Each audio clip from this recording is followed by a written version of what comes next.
Raghav? Yeah, good evening, everyone. Welcome to EPIGNOSIS National Level Surgery Clinical Case Presentation Competition. I am Dr. Raghav Gupta, intern at KMC Manipal. I would be moderating the session today.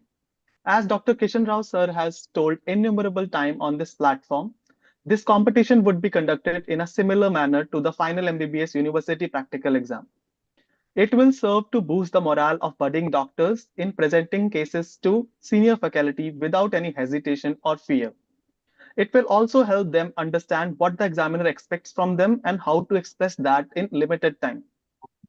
We have received a massive response from students in the form of 150 plus entries from all over the country for this competition, of which only 15 finalists were selected to present their cases in front of our esteemed panel of judges. I would like to congratulate all the finalists for their hard work and perseverance that they have put into it. Those who are not selected shouldn't feel disheartened or should continue improving and try to avail themselves of any forthcoming opportunities. We have three esteemed faculty members for today's competition who are renowned surgeons nationwide. First, we have Dr. Piyush Kumar Agrawal sir from Delhi. Secondly, we have Dr. Ashwini Modi ma'am from Rajkot. And finally, we have our own founder of White Army, Dr. Kishan Rao sir from Mangalore. Thank you, sirs and ma'am, for taking out your valuable time for this competition. As all the finalists know, the competition rules have already been shared with the group. But I would like to stress upon the following point before we start the presentations. The participant must present for 6 minutes only. I repeat, 6 minutes only, following which 6 minutes of discussion by the mentor would happen. Any presentation which goes beyond 6 minutes would account for negative marking. I would like to wish all the participants the best of luck now. Now we shall start with the first presentation. Serial number one, Mr. Lakshay Gauba, final year MBBS student at MAMC, New Delhi. Can you please start presenting? A very good evening to all the respected jury members and to all the attendees here. My name is Lakshay Gava, and I am a final year MBBS student at Maulana Azad Medical College, New Delhi. And here I start my presentation of my case. My patient, Mrs. PQR, a 53-year-old female, presented to our emergency with the complaints of pain in the upper abdomen for the last 7 months and the lump in upper abdomen for last 6 months. Talking about the history of the presenting illness, so the pain in the upper abdomen lasted 7 months, which was insidious in onset, dull aching in character, non-radiating with no postural or diurnal variation. It was worsened on taking food and partially relieved on vomiting and taking medication for the pain, and it was severe in intensity. There was also vomiting associated with pain, which occurred 30 minutes after meals. It contained food particles. It was projectile, non-bilious, non-blood-stained, and non-foul smelling. She had an ovoid lump which she noticed in the same area as of the pain in the upper abdomen, and she noticed it while bathing.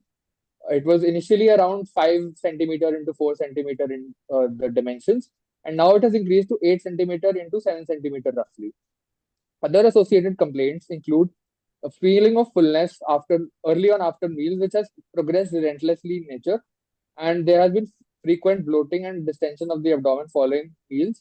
He has lost significant amount of weight unintentionally from 55 kg to 32 kg in the last 6 months, and there has been progressively worsening fatigue for the past 6 months, which has affected her daily activities. Moving on to some negative history. So there's no history of trauma, fever, bulky or oily stools. There's no history of yellowish discoloration of eyes and skin, black tarry stools, swellings noted elsewhere in the body. No history of night sweats or evening rise of temperature. No history of shortness of breath. Past history, so there's history of consumption of spicy food, acid reflux, and bouts of upper abdominal pain in the past. She's a known case of hypertension and has been taking her medications for the past 2 years. There has been no history of any endoscopy or surgery in the past, no history of previous hospitalization, and no blood transfusions. No history of diabetes mellitus, tuberculosis, and other chronic illnesses. There is no history of prolonged hospitalization. Moving ahead, personal history. So the patient was earlier a non-vegetarian, but due to her complaint of vomiting, which has intensified in the last 1 month, she's currently on semi-solid and liquid vegetarian diets because she can only tolerate that and she's unable to tolerate solids. Her sleep has been disturbed because of her pain. She has reduced appetite and her bowel and bladder habits are normal. There is no history of consumption of tobacco, alcohol, and intravenous drugs. There is no history of peptic ulcer disease in the family. There is no history of any cancer or cancer related deaths in the family. Menstrual history. So she attained menarche at 14 years of age and menopause at 43 years of age. Obstetric formula. So she had four children, all by normal vaginal delivery, and they were breastfed. Treatment history. She has been taking amlodipine 5 milligram once a day for 2 years for hypertension, and she's been compliant. In summary, a 53-year-old lady from Bihar presented with a 6-month history of lump in the upper abdomen, pain, projectile, non-bilious, non-blood-stained vomiting with loss of appetite and significant weight loss, suggestive of gastric outlet obstruction secondary to malignancy. So now I'll move on to the examination. So general physical examination. So she was examined in a well-lit room with prior consent, and she was conscious, cooperative, well-oriented, and she appeared cachectic and poorly nourished. Her BMI was a mere 14.22, and her Karnofsky performance score was calculated to be 70 because she cares for herself but is unable to carry out any normal activity. On further examination, she is afebrile on touch, and all the other findings are unremarkable on general physical examination. And further, from head-to-toe examination, pallor has been appreciated on lower palpebral conjunctiva. There is no icterus, no cyanosis, no clubbing, no edema, and notably, there is no lymphadenopathy also. On now talking about the local examination of the abdomen, it is of scaphoid shape, and there is a lump in the epigastrium which is 8 into 7 centimeter in size, and it is pulsatile, visibly pulsatile in nature. There is no redness, skin changes, and ulceration over the lump. On head raising test, the lump becomes less prominent. On leg raising test, there was no change. The umbilicus is central and inverted, and all four quadrants are moving equally with respiration. There is no visible peristalsis, dilated veins, visible scars. All hernial orifices are intact. There is no fullness of no fullness in the flanks and no fullness in the left supraclavicular fossa. So here's a diagram of how her lump looked like. And coming on to the palpation part, so inspectory findings were confirmed. There is no local rise of temperature over the abdomen. The lump is hard, non-tender, with well-defined irregular margins with irregular surface palpated in the epigastric region. It was moving with respiration. The lump extended between 4 cm below xiphoid process and 2 cm above the umbilicus as shown in the diagram. The lump was pulsatile, showing transmitted pulsation. The lump was not mobile in both the vertical and horizontal direction. Skin over lump could be pinched, indicating that it was not attached to the skin. The fingers could be insinuated between costal margin and upper border of the lump. The rest of the abdomen was unremarkable. Supraclavicular lymph node again not palpable. A digital rectal examination was refused by the patient. So I examined the patient, and ideally the exposure should have been from the nipple to the mid thigh, going by the textbooks. But the patient was uncomfortable and did not consent for the same. So we had exposed her from the zupi sternum to the pubic symphysis. Your 6 minutes are up. Finish. You can continue presenting. Okay, sir. So on percussion, the swelling was dull in percussion, and other abdomen was unremarkable. Auscultation, bowel sounds were heard, and no abnormality detected. And other systems were unremarkable. The summary of the case is that on examination also we have similar findings. Moving on to the provisional diagnosis. So my provisional diagnosis is gastric malignancy, likely to be cancer involving the distal stomach. Differential diagnosis include carcinoma of transverse colon, carcinoma head of pancreas, lymph node mass, gastrointestinal stromal tumor, and gastric lymphoma.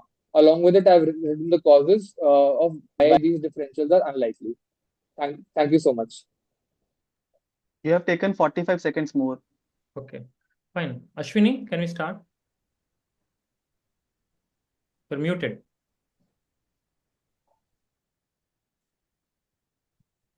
Very well presented, Dr. Lakshay. Thank you, ma'am. My first question is, you have told that she came in an emergency, but she is having complaint since last 6 months. So, did she have any history of previous presentation in hospital? Because she has noticed a lump around 5 centimeter, as you mentioned. So, Yes, any ma'am. previous history? So, ma'am, ma'am, can I also roll back the slides? Yeah, sure.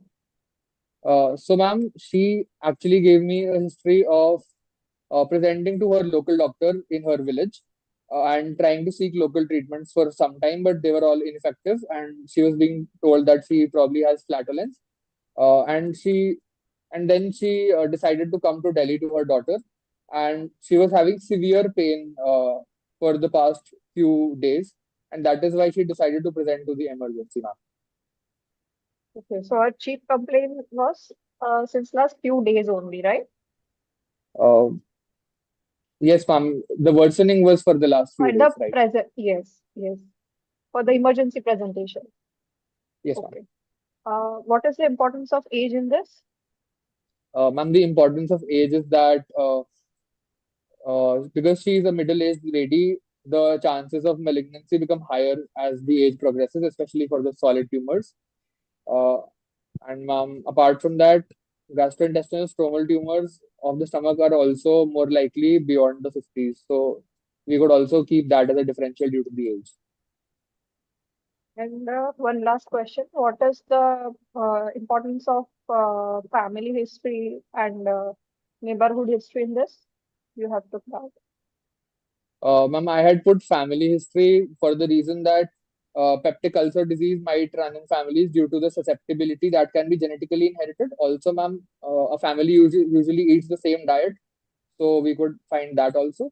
And ma'am, there are certain cancer syndromes like due to BRCA2 gene mutation, P53 mutation, CDH1 mutation, CDH3 and 4 mutation, to name a few, which can be inherited through the generations. And had we gotten that history, our index of suspicion would have been very high. Other than the genetic history, like in family, what other can present it with the whole family? Ma'am, infective conditions might present in the whole family. Which particular in for the stomach? Ma'am, H. pylori, Helicobacter pylori infection, ma'am. Okay. You can proceed. Okay, Lakshay, excellent presentation. Okay, Thank you, sir.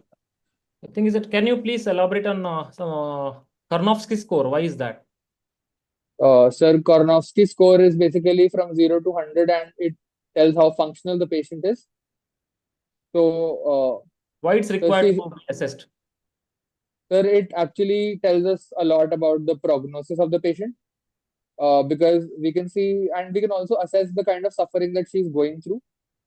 How do you check And for liver span?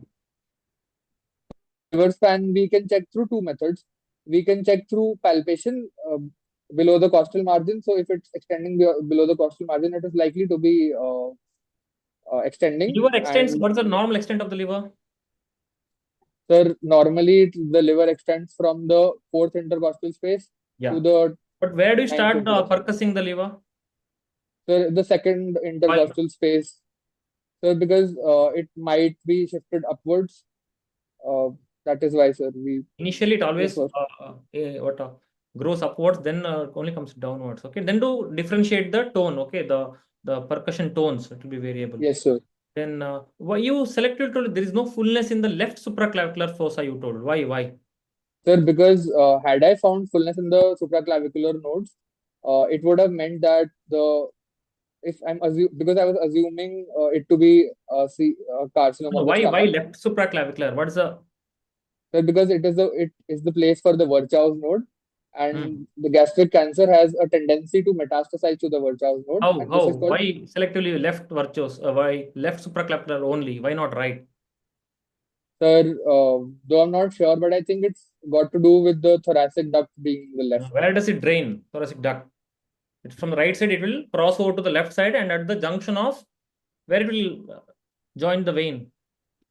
Sir, it will join junction the of IJV and subclavian. It junction vein. of the thoracic duct drains. So the size of the tumor is bigger than this capillary, so it won't pass through. So it will get reflux back into the nearby node. What is the nearby node there? Is the Virchow's node. supraclavicular node. Okay, that's why it selectively get enlarged. It's called Virchow's node. What's that sign?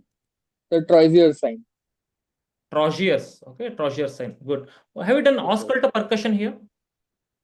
No, sir, I did not perform that. Can you please tell what is ausculta percussion and one more is ausculta percussion? Can you tell how? Sir, it is when we're attaching our stethoscope to one place and we're percussing on the other place, and we're hearing the transmitted percussion sounds on the stethoscope. That is skull toe percussion, sir. Although they're of historical importance, but you should know in this GOO case, these are the things will be asked. Okay, two extra things test are this. And one last question: what is Bates test? Sir, I had read it, but I'm not too sure. I Bates think it's test, anything to do with the insertion of Ryle's tube? You read that? yes, sir, I did read it up, sir. Sir, I think it has to do with the Ryle's tube being obstructed due to the Not obstructed, you mass. can palpate because the abdomen is so much stomach is distended, no? Whatever the Ryle's tube you put, it can be just palpated beneath the skin. Okay, that's the Bates test. And did you look for the signs of dehydration? I could not find that in your presentation. Sir, 6 minutes for discussion are over. Okay. Sir, I did. Sir, shall I tell you? Yeah, okay. If you're done, that's okay. But you have not mentioned. You should have mentioned it. Okay. Yes, sir. So the Important. patient was indeed dehydrated, but Yeah. I'm sorry for not mentioning it, sir. Piyush, sir. Over to Yeah, you. so Lakshay, nice presentation. Quick questions. Thank you, sir. How you're going to manage this patient now? Sir, in this patient, we need to perform the investigation first of all. So Okay. CT scan for staging. Directly you will go with the CT scan first? The management no, sir. comes with the investigation and treatment both together. Yes, sir. Basic Sir. investigation first. Tell me the basic Sir. investigation. Yes, sir. So first of all, we should be performing, so talking about the specific investigation for the stomach pathology, we will perform endoscopy for upper GI endoscopy for the patient. Before that, sir, we can perform blood tests, including sir, blood profile, KFT, LFT, in order to understand whether the liver enzymes are deranged, whether there's anemia. The Because first thing you will do a hemoglobin, TLC, and urea creatinine electrolyte in this patient because this patient presented with the features of gastric outlet obstruction. What is the typical electrolyte disbalance you will see in a case of a gastric outlet obstruction? sir, I will see hypokalemic, hypochloremic metabolic alkalosis with paradoxical aciduria, sir. Yeah. So you might also like to do an ABG in this patient, but the basic investigation is HbTLC, urea creat, and electrolyte. And you do the investigation and parallel you start resuscitating the patient. You will put a wide bore IV line and start giving her fluids, maybe Ringer's lactate or something like that. You don't wait for a CT scan first. The first answer is do the basic investigation and resuscitate the patient. Then what else? What is your diagnosis in this patient? Differential Sir. diagnosis, I'm not asking. I'm asking what is your provisional diagnosis? Sir, it is stomach cancer and it is leading to secondary gastric outlet obstruction, sir. Yeah. So what next you are going to do? You have done the basic investigation. You have found that electrolytes are disbalanced. You have started correcting them.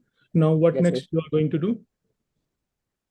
So now I believe we should investigate to confirm the diagnosis of stomach cancer, the clinical So suspicion that what we is the have. what is the next test you are going to do? Sir, I believe it should be upper GI endoscopy. Before that, any imaging, simple imaging you can do to confirm gastric outlet obstruction. We are not sure she is having gastric outlet obstruction. It is just a clinical examination, right? Yes, sir. So we can perform barium meal test, sir. X-ray, a basic X-ray abdomen, X-ray chest. Basic X-ray chest will give you the idea of the gastric outline. Okay, the stomach will be hugely dilated. Sometimes it reaches till the pelvis in a gastric outlet obstruction cases. So basic thing first, basic imaging. Then you move on to the next thing. You talk to your gastroenterology people to do a upper GI endoscopy. Okay, what are you going to do in upper GI endoscopy? Sir, we usually insert the endoscope through the mouth, and then No, I'm not asking the procedure. I'm asking what you are going to do with upper GI endoscopy.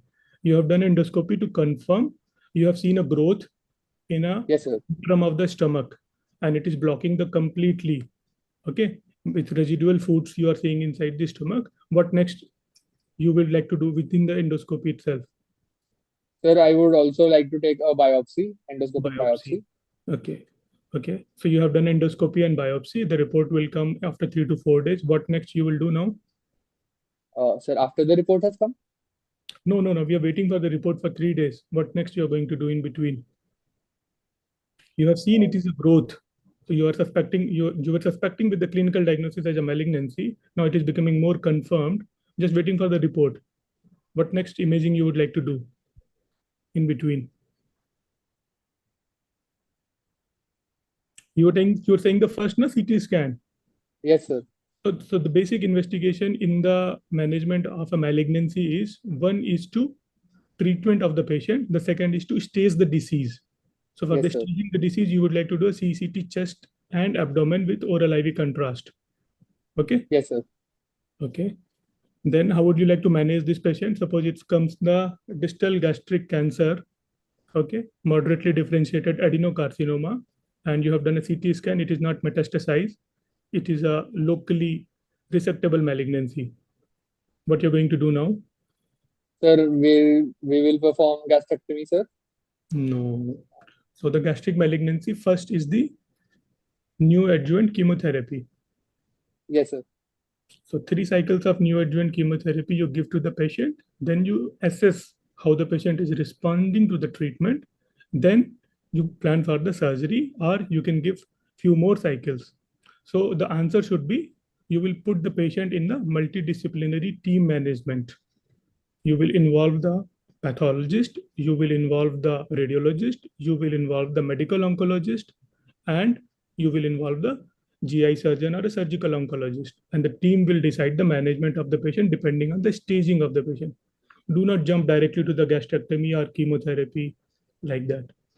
Sure, Okay. sir. So I think Kiran, Kishan, the timing It's is over. extensive topic, sir. We can discuss we the don't entire want day. to. So Wonderful. the He basic presented idea. well. He's answering well. That's why it makes us ask you more and more. But the basics you have answered well, Lakshay. But the management part, you should be a little more careful about. Okay. Yes. Like everything Sure, step by step. When they ask some investigation, you should tell the investigation which will immediately help you to diagnose first. Not starting with a routine blood test or something like that. Okay. The investigation which will help you diagnose. Then for the anesthetic fitness purpose, for the staging purpose, like that, you have to classify and tell. These are the inevitably asked question in your exam. So you have to be well prepared beforehand, not coming after the asking the question, you think about that and answer. No, not that way.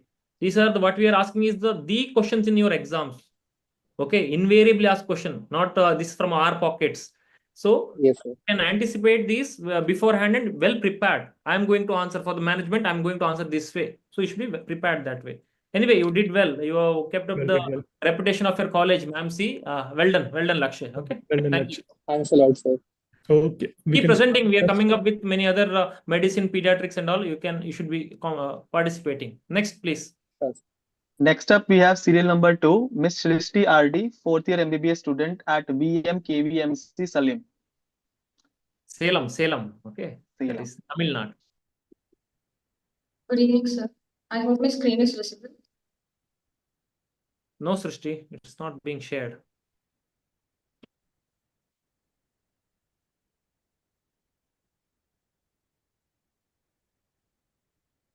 Srishti, have you shared your screen? 1 second. Yeah, now it's come.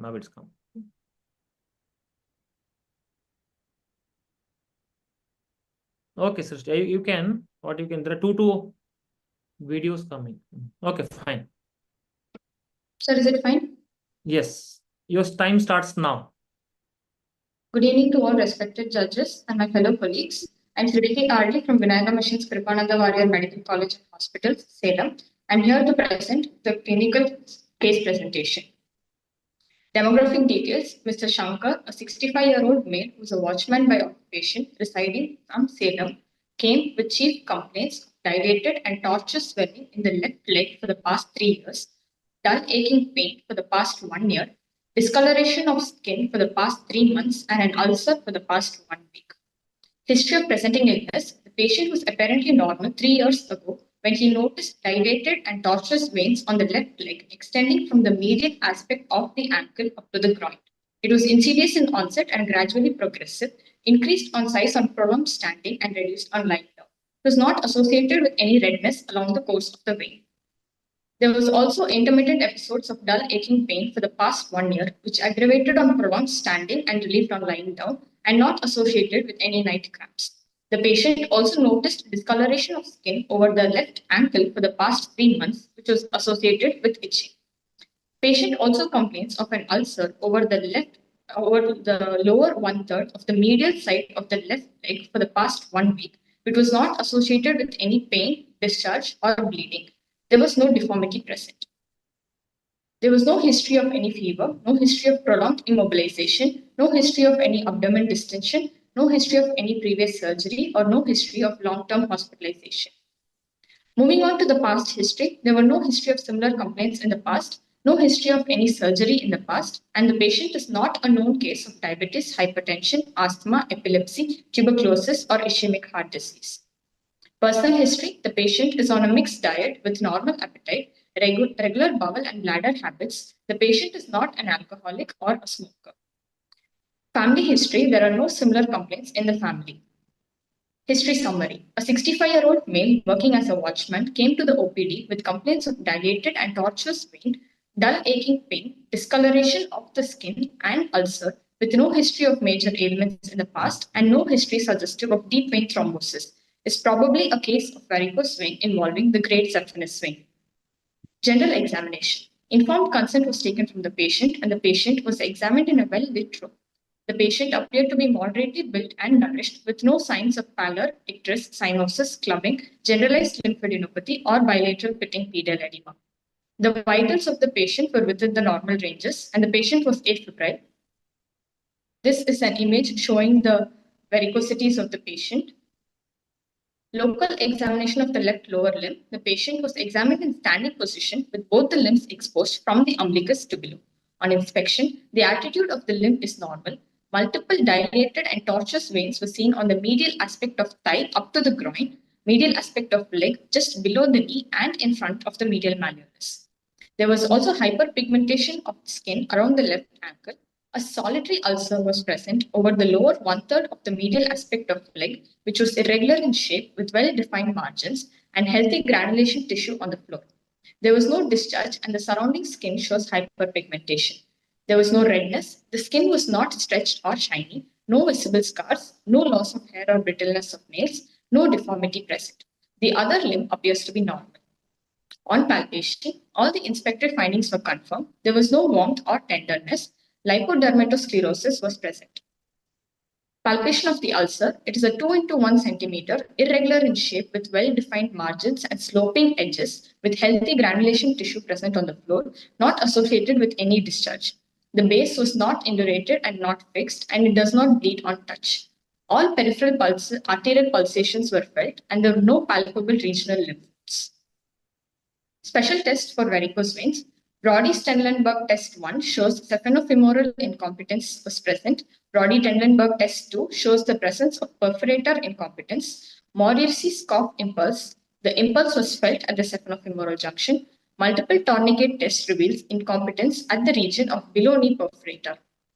Pratt's test shows blowouts at the below-knee perforator sites. Figan's test, depressions were felt in the deep fascia below the knee. Modified Perthes test shows no signs of DVT. Schwartz test was negative, and the examination of the other limb was normal. Other system examination of upper abdomen, cardiovascular, respiratory, and central nervous system were normal. Summary: a 65-year-old male working as a watchman came to the OPD with complaints of dilated and tortuous vein, dull aching pain, discoloration of skin, and an ulcer, with no history of major ailments in the past and no history suggestive of deep vein thrombosis.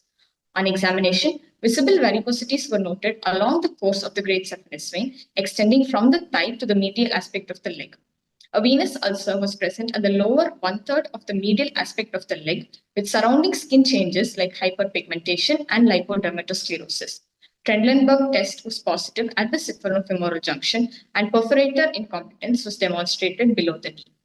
By provisional diagnosis, it is a case of primary varicose vein in the left lower limb involving the great saphenous vein with saphenofemoral junction and below-knee perforator incompetence with venous ulcer as a complication. According to the CEAP classification, it belongs to C6, EP, ASP, and PR. Thank you. Excellent, Ramesh. Good. Ashwini? Yes, You're muted. Srishti, very good presentation. Actually, excellent presentation, we can say. So my first question is, what is the importance of occupation for this history, for this particular case? Ma'am, for this particular case, if we have any prolonged, long-standing occupations, like my patient was a watchman or teachers, they tend to have more development of higher risk of varicose vein development. Ma'am. Which other occupation? Teachers, bus conductors, securities. And Farmers. okay.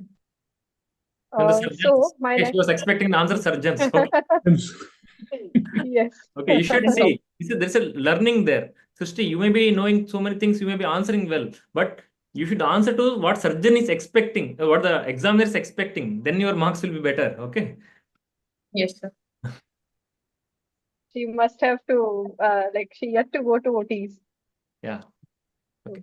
Next It's question. okay, Please. but she has actually presented very well.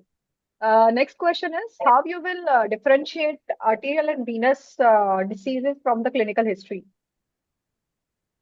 Ma'am, arterial diseases, they'll more commonly have intermittent claudication type of pain. Whereas if it's a venous a venous disease, it will be more of a dull aching type of pain that will be present. Tell me in words of patient, like in a layman's word, what they'll come and what their complaint will be. Ma'am, can you come again, Pain. ma'am? Sorry. When there will be the pain more? In case like of venous disease, it will be more towards the end of the day, like in the evening or in the night, they'll have the pain. Whereas in case of any arterial disease, it's not that way. No, when they will have? like patient, I mean to say patient will, if a patient is having an arterial disease, they'll be having complaint after a prolonged walking or after an exercise. Whereas in the case of venous disease, patient will be having pain after prolonged standing, and that will be relieved after sitting posture and keeping legs elevated. While as in opposite arterial disease, that's what the patients will tell you, right? The way you are telling is a proper doctor language or a clinical language, right? So, one more question from my side is, any other importance of hormones in such cases? Ma'am, if in case of females who have more progesterone, I think they have more risk of developing varicose veins. That is Why? the hormone, because progesterone itself can cause dilatation of the vessels, which Only has an progesterone? of venous pooling. Only progesterone, and which females? Like you are saying females who are having higher progesterone. So Pregnant that means the females with the normal progesterone won't have varicose vein? Pregnant females and those who are taking any oral contraceptives. Any Pregnancy, hormonal two reasons, pills? Srishti. One is progesterone Yes. level. Second thing is what happens in pregnancy. Why they common to develop varicose veins after pregnancy? Because of estrogen also, sir. No. Oh, because of compression, no? It's a Gravid uterus. Gravid uterus. venous return is decreased. Compress over the iliac veins, that's also Yes. causes. Okay. There's a Mean IVC will be compressed due to the gravid uterus, the central compression that will cause a reverse pressure to the both the lower limbs, and she'll develop varicose vein during pregnancy. So Yes. next to you. You mentioned about the attitude, Srishti, in the examination, and it's told normal. So what abnormal attitude expect in varicose vein? Sir, because of the venous ulcer, they may develop an equinus talipus attitude. So, but my patient, it was not that way. So the attitude of the limb was Why not. there was a lot of hyperpigmentation? You have been stressing a lot about hyperpigmentation in each of your slides. What is the cause for hyperpigmentation? Sir, hyperpigmentation can be because of deposition of hemosiderin pigments, because it's a chronic case over the year. So the hemosiderin causes the hyperpigmentation of the skin surrounding the varicosities and the ulcer. Can you name a test for valvular incompetence? There's the other way of asking. You have mentioned it, but you don't know for what you have done it. That's why I have asked the other way around. There are so many tests, 2 tests for SFJ incompetence. There are 4 tests you mentioned for perforate incompetence, 4 tests for DVT, and 1 test I'm asking for valvular incompetence. Schwartz test, sir. Very good. How do you do that? Very good.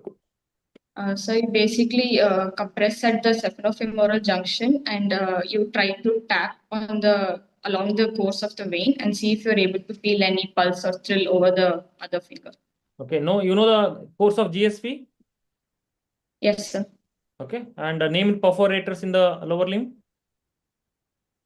So you have the adductor canal perforators, the above knee perforators are the dot perforators. Below knee, you have the Boyd perforators, ankle perforators, and or the cockets, and also the May and Kustner perforators. Very good. Very good. And one last question. In groin, can you please tell some conditions where you get cough impulse positive? In the groin. Sorry. Inguinal So asked hernia. everything, since you answered everything about varicose veins, I'm just going a little out of the way to ask you, tell me some 4 conditions where you get cough impulse positive in groin. Sir, in case of inguinal hernias, you can get hydrocele. Not hydrocele. There will be Sir, 6 minutes for discussions are over. Okay, one is hernia, then one more. Morris's impulse, you told me. What is that? Morris's cough impulse. Sir, Hello? in varicose veins or varicocele, you can. Varicocele, very good. In case of any femoral or pantaloons hernia also. Okay, Saphena varix. You know, another one is Saphena varix. Over to Piyush, sir. Excellent, excellent, Srishti. You're very good. Very well done, Srishti. So how are you going to manage this patient? My question is same to everyone.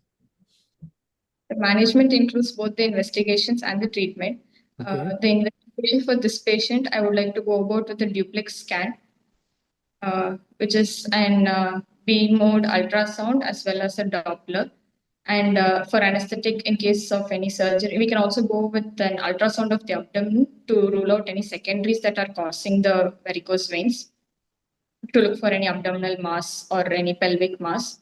And then we can go for the routine pre-anesthetic investigations of blood grouping, typing. You have done the duplex test. It is showing the normal. There is no DVT. There is no abdominal mass in the ultrasound. And you have done the anesthetic checkup, which is normal. Now, what else? What next you are going to do? So we can go with the management of medical or surgical management. So I want you to tell me what you're going to do. You can go or not. That is a different thing. This is your patient, who is having a left-sided varicose vein with a greater saphenous vein incompetency and active ulcer in the leg. How you're going to treat the patient? You tell me. So the active ulcer has to be managed by bed rest, elevation of the leg, and compression stockings for the vein. What you call that? There is a name for that. It's called Scott's regimen, sir. Management. Very good. Very good. Okay. Then. And then debridement of the ulcer should be done. Any secondary infection must be treated with antibiotics. And the underlying cause, that is the varicose veins, must also be treated after the ulcer has been healed. How much pressure you are going to apply in the stockings? So about 20 to 30 millimeters of mercury. More than 30, 35 to 40 is a really good one. Yeah, that is a good class. That amount of the pressure is very important because that helps in the venous drainage. If the less pressure is there, then it helps in the lymphatic drainage. The more pressure is required for the venous drainage. So that's more important. Okay, so the ulcer has healed. You have done this regimen and the ulcer has healed. Now patient has come for the asking you what next you are going to do. So the underlying varicose veins must be treated either by surgical methods or recent advances of endovenous laser ablation can be done, or the conventional surgery. I don't have the facility of the laser at my center. I'm working in a peripheral hospital in a country in a remote setup. What treatment you're going to offer to the patient? A conventional method of stripping of veins with flush ligation at the saphenofemoral junction. The Trendelenburg operation can be done for the patient. Okay. So what is the important thing you would like to keep in mind in order to avoid any special injury to any special structure while you're doing the procedure? So we must ensure not to strip the vein up till below the knee because it can damage the sinus nerve or the sural nerve, which can cause paresthesia over the medial aspect of the foot. So injury to the nerve must be kept in mind while operating. Okay. Yeah, I think Kishan, she has performed very well. I'm not going to ask her more questions, so we can move on to the next presenter. Very well done, Srishti. Well done, well done. Very well done. Thank you, sir. I'll Next stop up, sharing we my screen. Yeah. Next up, we have serial number 3, Mr. Arijeet Mandal, fourth year MBBS student at IMS BHU Varanasi. Arijeet, please share your PPT. Not accepting co-host.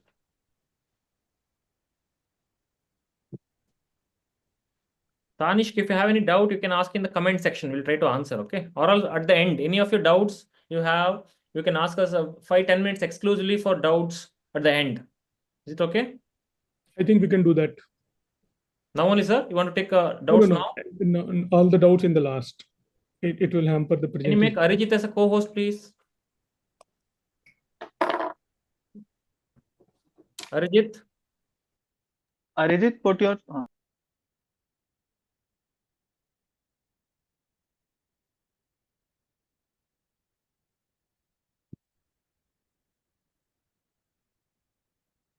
There are 2 Arijeets. Make them co-host, please, Aditya. Be fast. Okay. Arijeet, your time starts now. Am I audible? Yes. Good evening, everyone. My name is Arijeet Mandal. I'm a final year MBBS student from IMS BHU. A 32 years old Hindu married female, homemaker by occupation, resident of Varanasi, Uttar Pradesh, graduate belonging to upper middle socioeconomic class, presented to SSH BHU on 27th March 2025 with chief complaint of lump in lower half of right breast since 10 months. History of present illness, as stated by the patient, she was apparently asymptomatic 10 months back when she noticed a lump of size 4 centimeter cross 4 centimeter in the lower half of her right breast while taking bath. The lump was insidious in onset and gradually progressed to involve almost the entire right breast over 9 months duration. The lump is not associated with any pain or any preceding trauma. There is no history of any nipple discharge, retraction, or no history of any ulcer. Patient first visited SSH BHU on 25th February 2025 after counseling local doctor. She underwent a core needle biopsy. Afterwards, she has received 1 cycle of chemotherapy on 6th March 2025, following which the size of the lump gradually reduced to the current size. Patient has no similar complaints in left breast. Patient gives no history of swelling in axilla of either side nor in the neck. No history of significant weight loss or loss of appetite. No history of back pain, bone pain, abdominal distension, jaundice, hemoptysis, difficulty breathing, headache, seizure. No history of prior irradiation to chest. No history of intake of OCPs or HRT. Past history, no history of any similar complaints in the past, no history of any surgical intervention, no history of any comorbidities or ATT intake.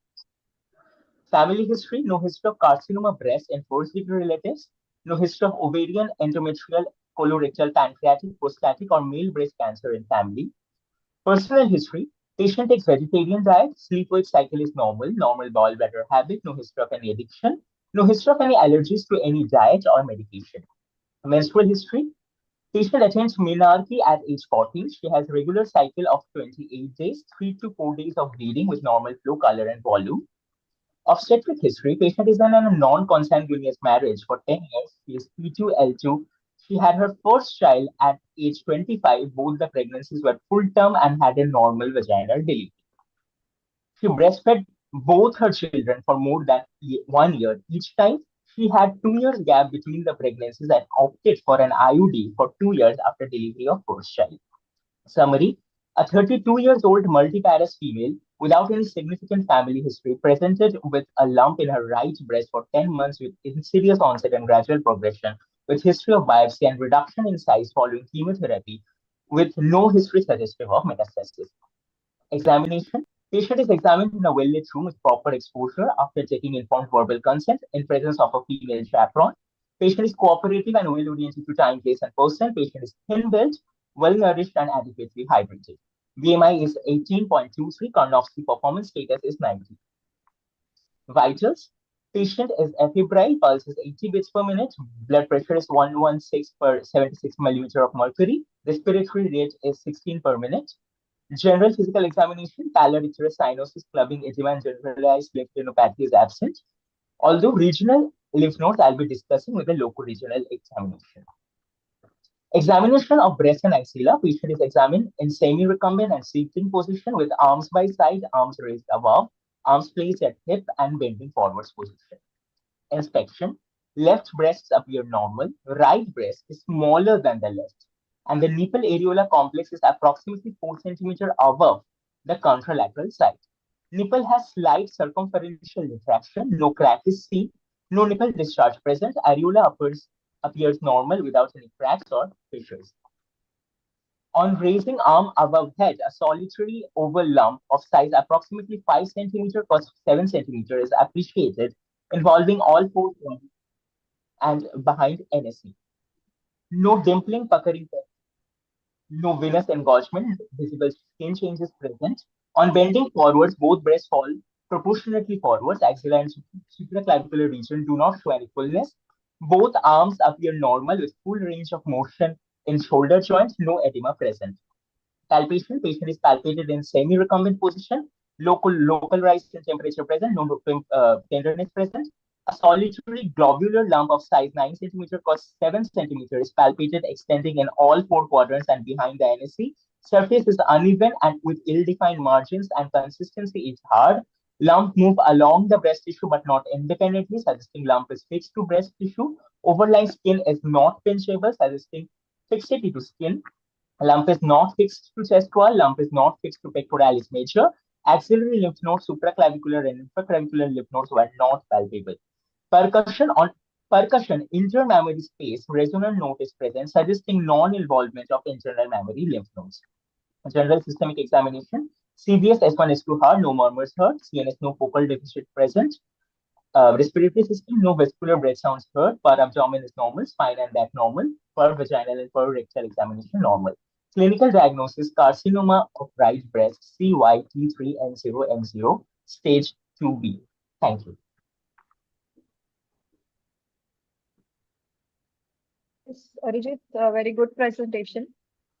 So, first of all, I want to guide you with one thing. That what was your chief complaint? Chief complaint was a lump in the lower half of right breast for 10 months. Yes. And you have mentioned in your presenting illness, it is involving whole of her right breast, right? Yes, ma'am. So, can you justify that? Ma'am, initially the complaint she came, she was having with her views. She said that it was fine, firstly present in the lower half of the right breast. Then with time, it became involving the all 4 quadrants. So for since 10 months, history is basically from the lower half only. Although afterwards it involved all the quadrants, ma'am. Hasn't it? What do you mean by chief complaint and presenting illness? Like, Yes, ma'am. The complaint which she is having currently. Yes, ma'am. I should have mentioned lump in right breast only.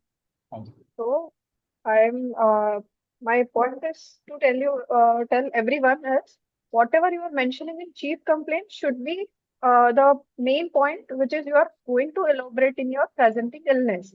You can elaborate detailed history in your presenting illness, like she was having small lump, eventually it involved half of her breast, and then it involved full breast. But when she is presented to you, she had a complaint of whole breast involvement. So chief complaint should be that, right? Uh, so now my question, another question for you is, you have mentioned that she has no family history in her first degree. So why just first degree? Ma'am, the familial or hereditary disposition for any breast cancer could be BRCA related or anything. It is more seen if the first degree relatives are having any cancerous lesions in them. So if the mother, daughter, and siblings, and they are those history are more in favor of a breast cancer. So that's one. So if that lady's second degree relative had a similar history of CA breast or an ovarian cancer with the BRCA positive, how many percentage of like how much chances she'll have this CA breast in her due to relation Ma'am, with the second degree relative? ma'am, it will be less than the first degree relatives, but uh, I cannot recall that. I'll read about it. Okay, no problem. There's a table given in the Sebiston as well as in the Bailey. You can read that table that how first degree relative relation with the CA breast risk and second degree relative. So it's not just first degree. Okay, any degree of relatives can be there. Then another question is why you have mentioned that non-contiguous marriage. Is there any importance for that Ma'am, regarding the breast cancer? similar way, ma'am, if there is with in first degree relatives, if there is any marriage or if both the sides are having any BRCA positivity or any familial history, then that could predispose. But in this case, this is not the case because in both That the can happen with the contiguous marriage also. Both the family can have that same history and they can have. So what is the importance with the non-contiguous marriage and contiguous difference? uh, m- ma'am, I'm not. Uh, That's I the don't best know. way to sometimes, Arijeet, the best Sir, answer because you are dealing with the person who is a breast cancer specialist in Tata Memorial Hospital. Okay, you can't answer all of our questions. Okay, okay, she's a breast cancer specialist, Dr. Ashwini. So the question is, why semi-recumbent position, Arijeet? Why you prefer to examine semi-recumbent, Ma'am, not sir, recumbent or sitting? the semi-recumbent position, the intramammary fold is also visible, so I can see any ulceration or any lump or visible engorgement.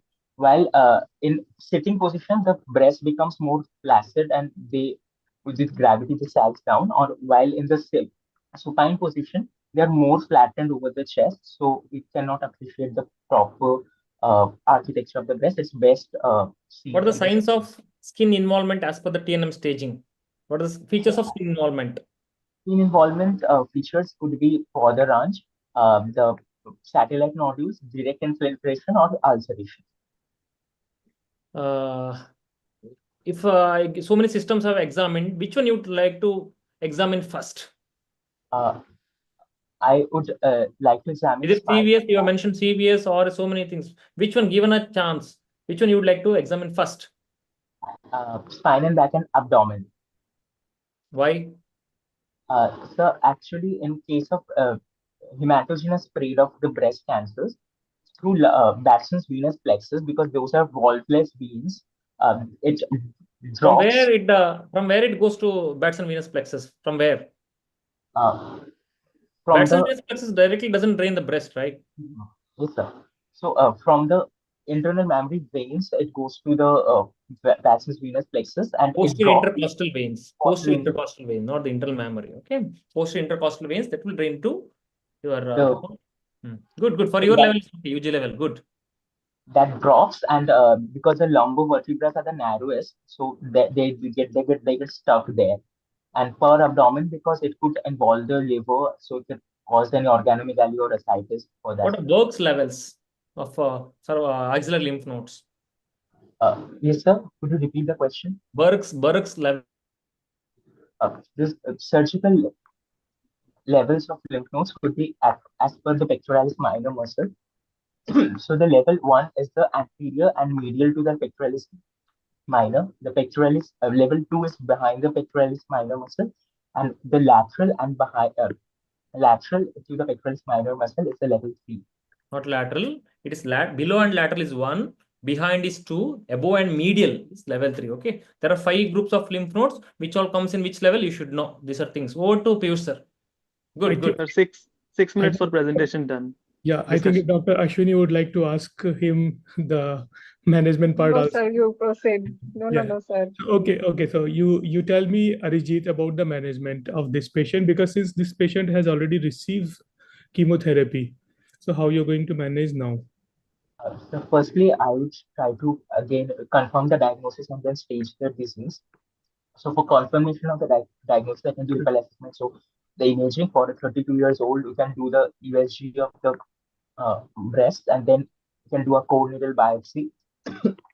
Then proceeding to the That's been done. That's been done. And corneal biopsy was done. Patient was started on chemotherapy, so they have confirmed. So I think you missed out in the history. You should have mentioned in the history what stage the patient is at that time itself. The pathological finding you could have mentioned, so that would have given more idea about this thing. Okay. So once you mention that biopsy has been done, you should mention the pathological finding also. Yeah, but still you continue. so then which I can proceed to stage the disease. If I have the facilities of a PET scan, we can do that. Otherwise, we can do a X-ray chest for lung involvements. We can do a CT abdomen. We can do an MRI brain bone scans for the metastasis part, and we can also do FNSC or biopsy from the lymph nodes to stage the disease. After we get a staging of the disease, we might proceed to the cleaning stage, and then by the staging, we can decide whether we should go for a surgical hormonal therapy or chemotherapy or radiation. As in my case, the clinical staging is T3N0M0. The best modality would be uh, modified radical mastectomy with a sentinel lymph node biopsy, as the lymph node involvement is not yet mentioned. But in case the patient wants to conserve her breast, we can first try with neoadjuvant chemo uh, with uh, 6 cycles of chemo and with taxanes, and then we can may proceed to downstage the cancer, and then we can try for BCS and breast conservative surgery and with radiotherapy. So suppose this patient already has received the chemotherapy. Now your management is a new adjuvant chemotherapy followed by surgery. Then depending on the hormonal status in the biopsy, you will plan for the hormonal therapy and radiotherapy. So what my question is, the patient has started on chemotherapy and completed 6 cycles of chemotherapy. Now you are seeing the patient, the tumor has completely gone. You are not able to clinically palpate the tumor. So what could have been done before starting the chemotherapy at the time of biopsy, which will help you in planning the surgery or during the surgery? Could you repeat the question? I didn't get it. This patient has received a chemotherapy. You complete the cycles, 6 cycles chemotherapy. The tumor was big. You were able to palpate. But after the chemotherapy, the tumor has gone. It has completely responded to the chemotherapy. Now you are planning for the surgery. You don't know which quadrant tumor was. You are not able to palpate now. You have seen the patient 6 months before the chemotherapy has completed now. You have no idea. What could have been done earlier before starting the chemotherapy at the time of biopsy? I could have done an MRI to probably see the. No.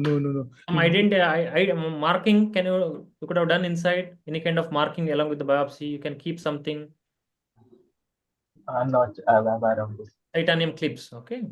So usually they place clips at the tumor site when they take the biopsy so that they remain there. So next time you do the imaging, you find out the tumor is exactly there, which will help you in planning the surgery. Otherwise, what will happen? You do an MRM and you remove the tumor and the margins are positive and the patient will develop local recurrence.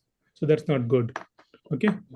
And yeah, so tell me about the sentinel lymph node biopsy. You were mentioning about the sentinel lymph node biopsy. Sentinel lymph node biopsy is indicated when there is no clinical or image proven evidence of lymph node invasion, but we are trying to do a mastectomy. So we basically try during the operation itself, or we take the first lymph node for the cancer metastasis, and we take the frozen section out and give it to the pathologist. How do you do that? Sentinel lymph node biopsy, the procedure, how do you do that? So there are different methods. You can use the methylene blue dye injection, or the technetium 99 injection, or indocyanine green, or we can also use the Sentimag, where we use iron and magnet to detect the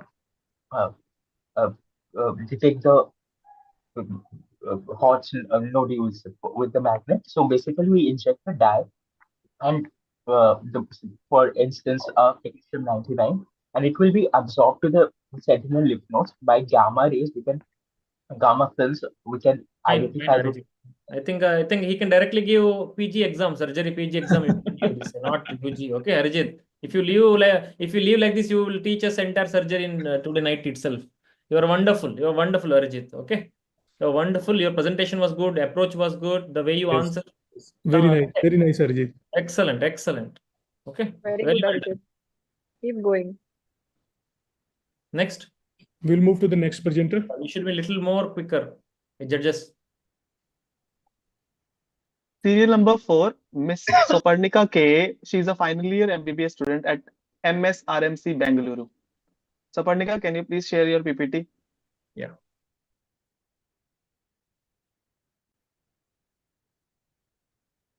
Souparnika, your time starts now. 1 second. Souparnika, at the bottom there is a yeah. You can just put it away.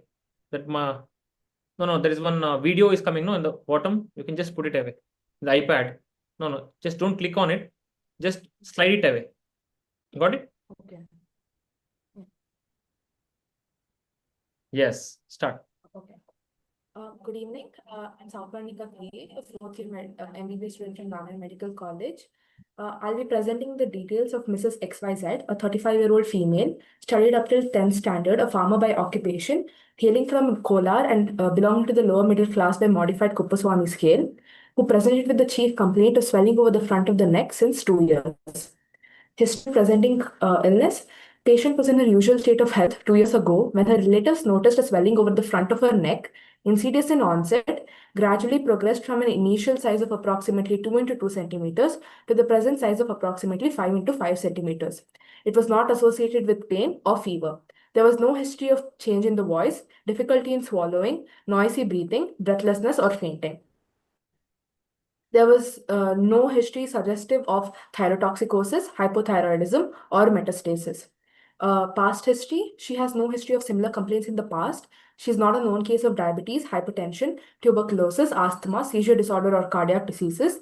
There is no history of previous surgery in the neck or radiation exposure to the head and neck region. Coming to the family history, there is no history of similar complaints in the family or the neighborhood, no history of cancer or related deaths in the family. Personal history, she consumes a mixed diet and has good appetite. Her sleep is undisturbed and her bowel and bladder movements are normal and regular. There is no history of consumption of alcohol, tobacco, or smoking. Menstrual history, she attained menarche at 13 years of age. Her last menstrual period was on 16th March 2025. She has regular cycles of 30 to 35 days with bleeding for 4 to 5 days. She uses 2 to 3 pads per day without any complaints of passage of clots or dysmenorrhea. Marital and obstetric history, her obstetric score is para 2 living 2. Both were delivered by lower segment cesarean section on maternal request. Both are healthy and have attained milestones according to age. There is drug history. There is no history of use of thyroid-related medications or no known drug allergies. Coming to the summary, a 35-year-old lady presented with complaints of swelling in the front of the neck since 2 years. Insidious in onset and gradually progressed from the initial size of approximately 2 into 2 centimeters to the present size of approximately 5 into 5 centimeters without any features of hypothyroidism, hyperthyroidism, or any symptoms of compression. On general physical examination, after explaining the procedure, verbal consent was obtained and patient was examined in a well-lit room in sitting position.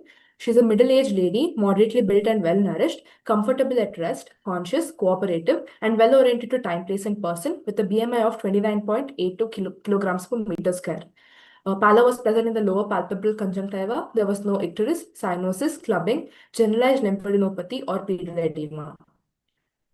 Her vitals, her pulse rate was 82 beats per minute in the right radial artery in the sitting position, regular in rhythm, normal volume and character without any vessel wall thickening. There was no radioradial or radiofemoral delay. All the peripheral pulses were felt and collapsing pulse was absent.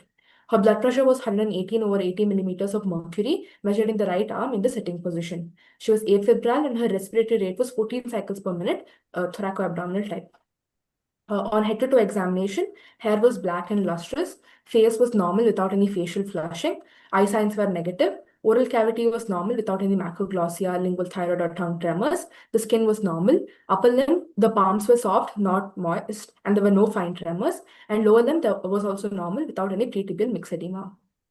On inspection, she was examined in the sitting position with the neck extended, a solitary swelling in the anterior aspect of the neck in the midline, which was globular in shape, measuring about 5 into 5 centimeters, extending below the thyroid cartilage superiorly, above the sternal notch inferiorly, and horizontally from the anterior border of the sternocleidomastoid on the right side to the anterior border of the sternocleidomastoid on the left side. The swelling moves with deglutition but doesn't move on protrusion of the tongue. The surface appears smooth with well-defined borders and the lower border is visible. The skin over the swelling appears to be normal without any scars, sinuses, engorged veins, or visible pulsations. There were no other visible swellings in the neck. Trachea appears to be central and Pemberton sign was negative.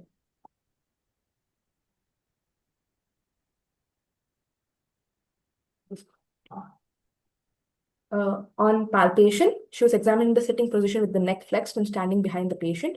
There was no local rise of temperature over the swelling. There is a non-tender solitary swelling in the anterior aspect of the neck in the midline, which moves with deglutition, which is globular in shape, measuring 5 cm vertically and 6 cm horizontally, extending 2 cm from the thyroid cartilage superiorly, 4 cm from the sternal notch inferiorly, 2 cm medial to the anterior border of the sternocleidomastoid on the right side to the anterior border of the sternocleidomastoid on the left side. All the borders were well defined and the lower border is palpable. It was smooth in surface with firm consistency, not reducible, not compressible. Skin over the swelling is pinchable and it was mobile in the horizontal and vertical planes.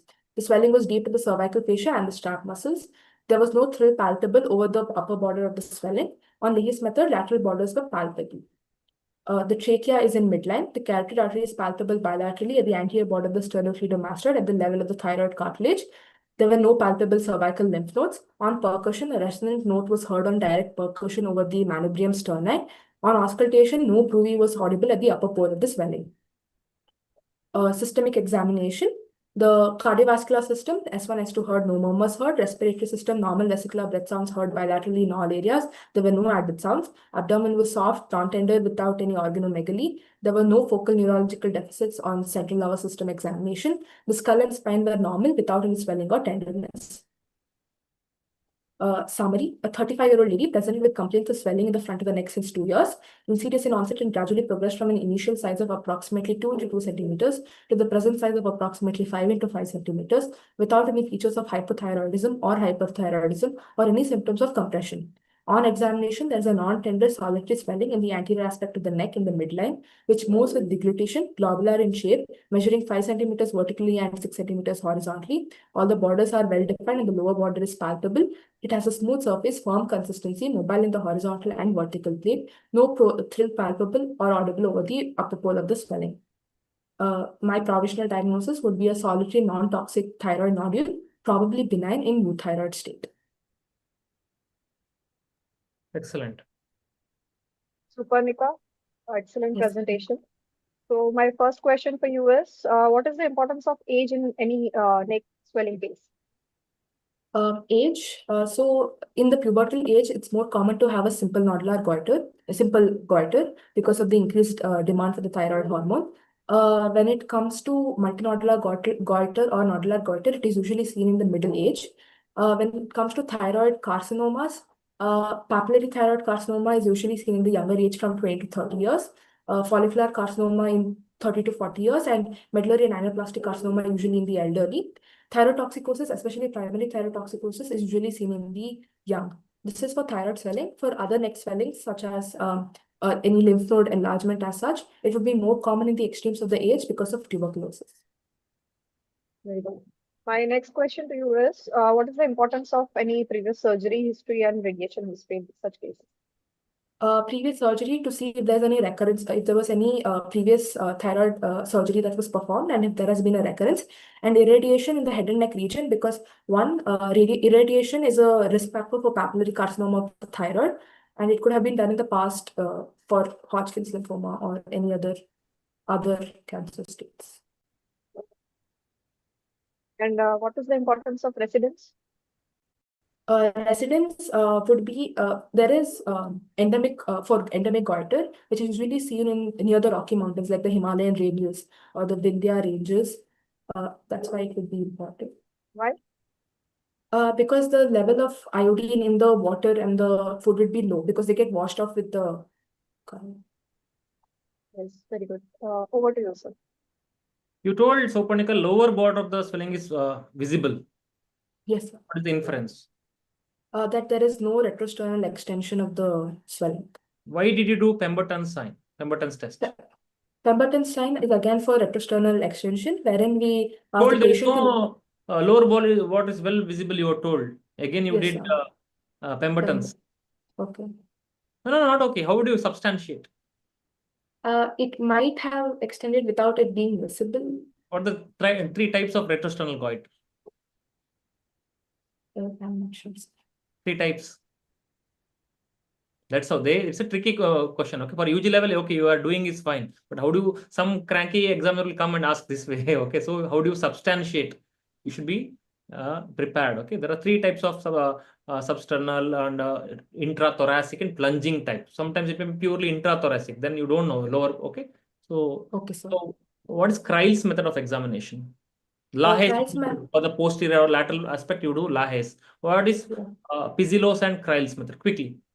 Pizillos method is usually done in individuals with a short neck, wherein the hands are clasped and placed on the occiput behind the head, and the patient is asked to bend the head backwards against the clasped neck so as to make the swelling more prominent.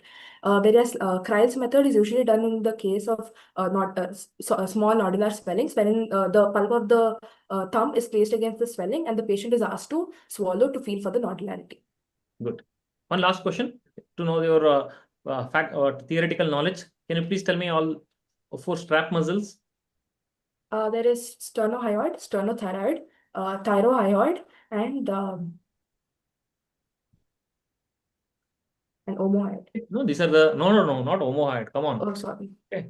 Okay, so these are the things. Okay, what are the? They'll ask you what are the modifications of the cervical fascia in the neck. There are four modifications are there. So anatomy you should know very well. Why you auscultate on the upper pole? Why not lower pole? You told the upper specifically upper pole.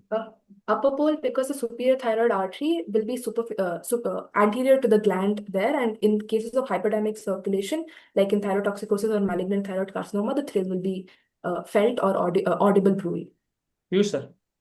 Yeah. So very nice. Now, so continuing with that, if you feel thyroid bruit, what investigation will you not do in the patient? So what is the next investigation you would like to do in this patient? Thyroid function test.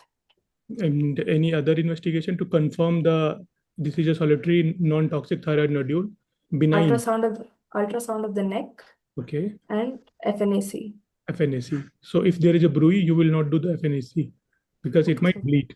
Okay. Okay. So you said the ultrasound. So what is the scoring that the name of the scoring system in the ultrasound of the neck for the thyroid? What they call it nowadays? ThyRADS, which is thyroid imaging, reporting and data system. So you are well aware with that. Okay. Yes, right? You know that or not? Yes, sir. So there are 5 categories. First would be the consistency. If on ultrasound, if it is cystic or if it is spongiform, it would be 0. If it is solid and cystic, it would be 1. If it is purely solid, it would be 2. Second would be the shape of the swelling. If it is wider than tall, it would be 0. If it is taller than wide, it would be 1. Okay, so moving to the next. So this you have confirmed the provisional diagnosis by your investigation that this is a solitary non-toxic thyroid nodule and benign, and the patient is euthyroid by thyroid function test.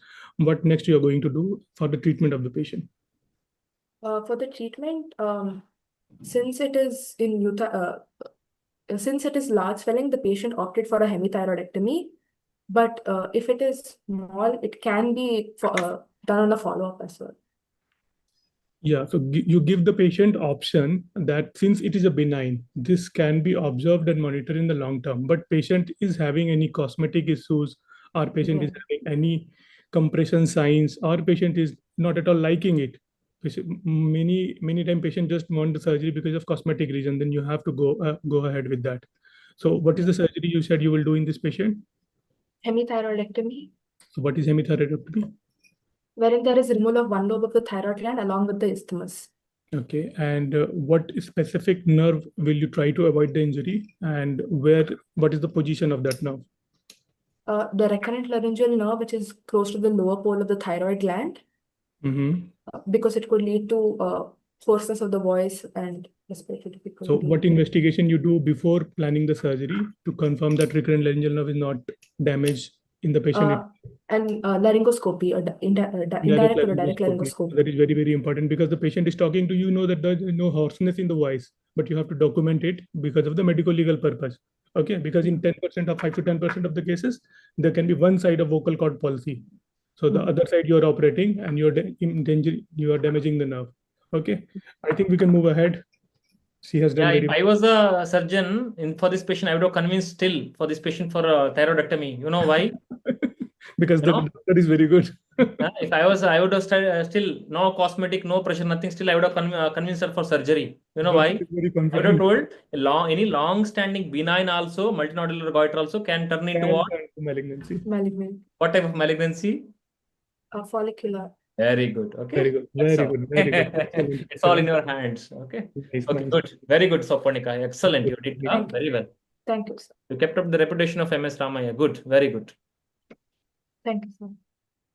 Next up, we have serial number 5, Mr. Dantuluri Gautham Varma. He is a final year MBBS student at KMC Manipal. Gautham, can you please share your PPT?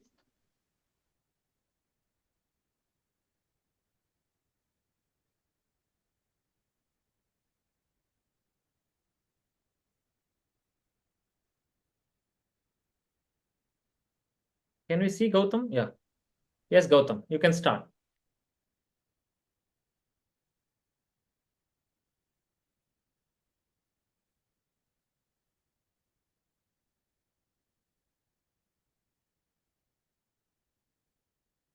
Gautham, can you please unmute yourself and present? His network issues. He's got stuck. Video is got stuck.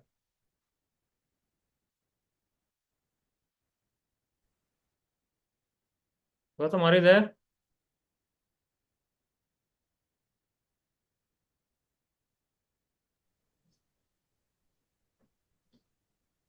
I think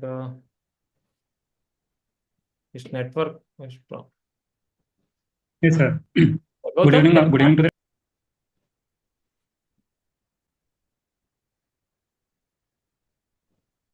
It's okay. Cool down, Gautham. Nothing. Please reshare your PPT. Okay. I think there is some network issue. Okay. Don't worry.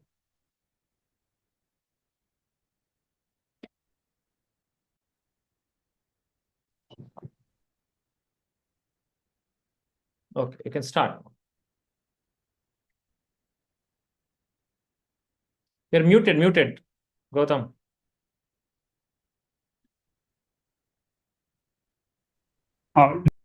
Syncope वैसा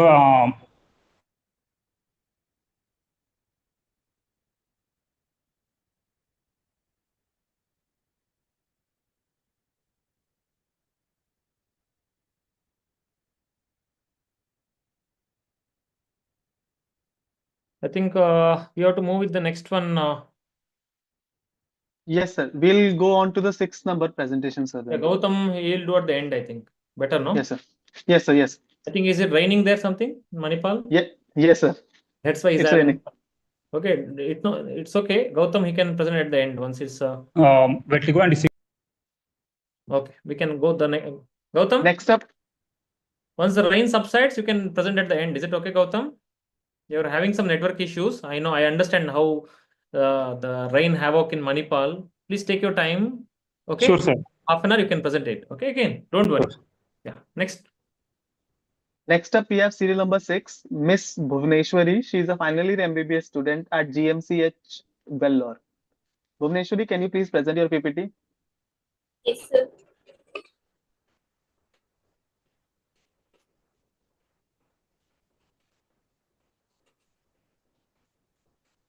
Sir, is it visible, sir? Yes, you can start. Good evening, respected professors and the participants. I'm Ms. Buvaneswari, final year MBBS student from Mangalore Medical College. I'm starting my case. Mr. Duraisamy, a 70-year-old male who's a farmer and blueprint worker for the past 40 years from Bengaluru, presented with the chief complaint of swelling the left groin for the past 2 months. History of presenting illness. The patient was apparently normal before 2 months, after which he noticed a swelling in the left groin that is insidious in onset, initially small in size and gradually progressed to attain the current size. Increase in size on lifting weights, coughing, standing, reducible by the patient manually. Not associated with pain, history of lifting heavy weights, history of chronic cough for the past 2 years, no issue of trauma, no issue of difficulty in menstruation or urgency. No issue of abdominal distension, bulky abdominal pain, vomiting, absolute constipation. No issue of sudden increase in size of swelling. No issue of irritability. No issue of diarrhea. Past history, patient is a known case of bronchial asthma for the past 2 years. Not a known case of diabetes mellitus, hypertension, TB. No issue of similar complaints in the past. No issue of previous surgery. Family history, no similar complaints in the family. Personal history, consumes mixed diet, issue of smoking from the age of 15 years, 24 BDs per day. Issue of consumption of alcohol from the age of 15.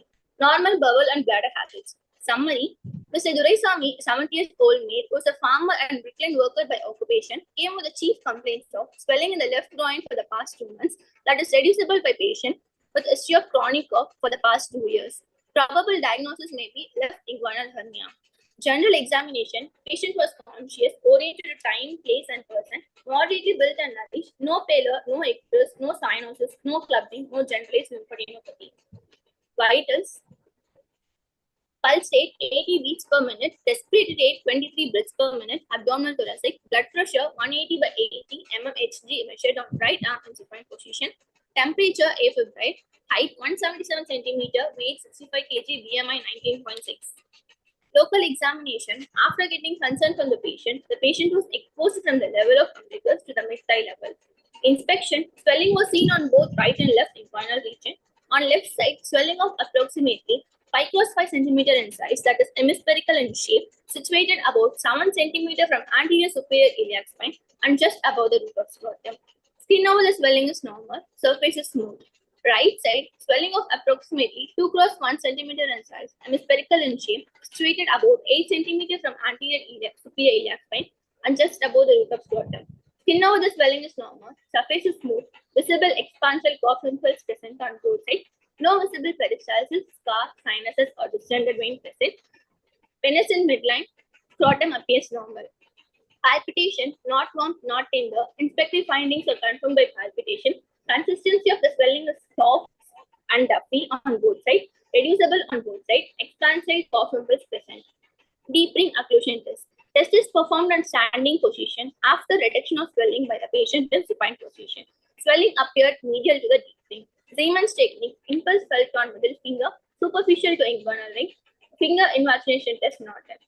Percussion on standing, dull no heard over the swelling. Auscultation, no bubble sound heard over the swelling. Examination of genitals, testes, both testes are palpable, scrotum normal, penis in midline, but rectal examination is not done. Systemic examination, abdominal system, soft, non-tender, no free fluid, no organomegaly, tone of the abdominal muscle is normal, checked by leg rising test, normal bowel sounds here, respiratory system, normal vesicular blood sounds here, cardiovascular system, S1, S2 heard, no murmur, central nervous system, no focal neurological deficit.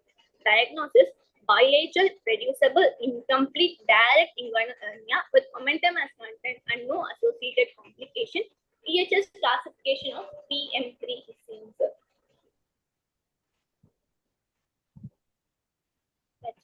Nice presentation. Thank you. Yes. So my first question is point down the points which is justifying your provisional diagnosis from clinical history. Ma'am, first the patient age, because the patient is old age, he may be associated with direct hernia asthma. And next is occupation. He is a farmer and is a weight bricklayer worker, which is lifting weights of bricks. So the abdominal muscle may be weakened, and so he may develop hernia. And he's having a chronic cough history for the past 2 years because of the asthma. So that may again substantiate my history diagnosis, the history. And he's a smoker, age of 15 years now, for which the collagen maturation will be defected in long-standing smoking. Again, that substantiates my diagnosis. Yes, very good. So what other sort of swelling you can notice in groin region? Ma'am, it on may be a clinical examination? lymph node enlargement may be seen, ma'am. Safina varix or lipoma. Similar hernias may be seen. Okay. Fine. Over to you, sir. What are the fallacies of deep ring occlusion test? Once You again, mentioned about deep ring occlusion test, right? sir. Where all you get false positives? What are the fallacies?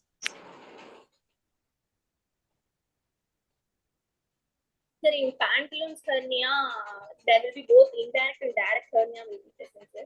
So if I occlude even the deep ring, there will be possible of direct hernia coming through Hasselbalch's triangle, sir. So there may be a.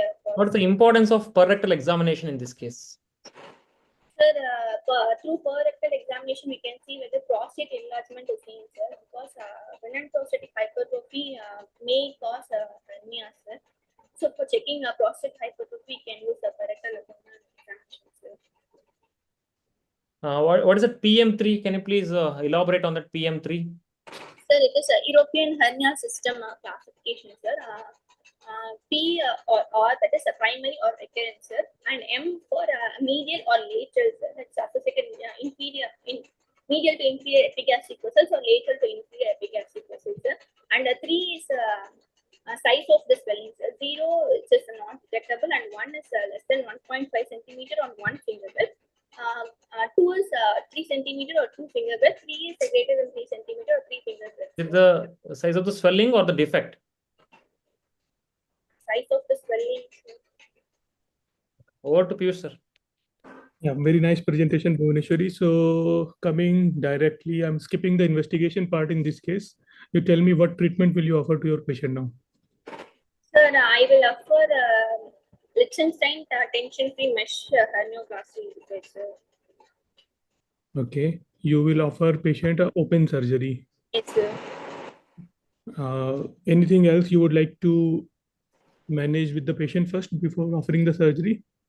Especially you have mentioned some history in this patient. Before management, I should correct the etiology, sir, because etiology is not Very correct. nice. Very nice. Treating us. The rest of the surgery, he will start coughing again because asthma or something. Then your mesh will be in your hand. All surgeons are scared of a coughing patient or a patient with a BPH who is going to get operated for the hernia. Okay, so smoking and cough, these two are very problematic thing because tobacco is going to create all kinds of problems related to the mesh and then pain post-operatively. It might not heal seroma infection.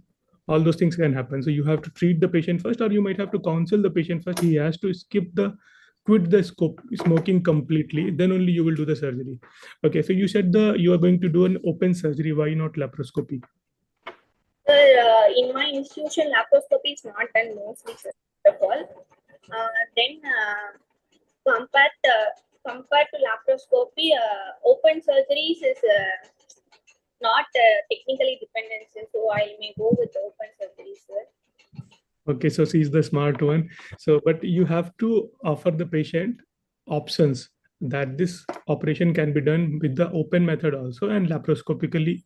Okay, and then patient has to choose which method he wants to get it done. If you do not have a laparoscopy, he might want to go to some other hospital and get it done. Okay, so it should be the patient's choice, not your choice here. That's why I asked you. Okay, so you said the Liechtenstein tension-free. Why it is called as a tension-free mesh repair? Because we are placing the mesh, sir. In herniorrhaphy, will not place the mesh and will suture with the aponeurotic layers and inguinal ligaments. So what was the classical method which has so much of tension? Jasani's repair, sir. Jasani's repair. Okay. So one more thing, if the post-operatively your patient has developed pain after the surgery, what are the possible things you have in your mind? What could be the cause of the pain? Inguinal sir, because during surgery, then there will be nerve entrapment in the mesh, sir. So that causes inguinal pain after post-operative. So what are the two nerves which can get injured or get entrapped during the surgery, especially in the open surgery? Ilioinguinal nerve, sir, and So before the inguinal, it's a hypogastric. Yeah. Oh, very nice, Buvaneswari. I think we can finish it up here with her and move to the next one. Excellent, Buvaneswari. You answered really well. Okay. You should understand when you're asking less question means there is nothing more to ask. Okay. Because we'll with 2-3 questions only, we will assess the students. What's the level? And if we are asking too difficult question means that you already passed the undergraduate level and you're already in some PG level somewhere higher. That's why we're asking tough questions, not to demotivate you or anything. Okay. You've done really well. Very well. Keep it up. Thank you, sir. Thank you so much, sir. Thank you, ma'am. Next up, we have serial number 7, Mr. B.S. Srinivas. He's a final year MBBS student at MBGMCRI, Bengaluru. Srinivas, can you please share your PPT?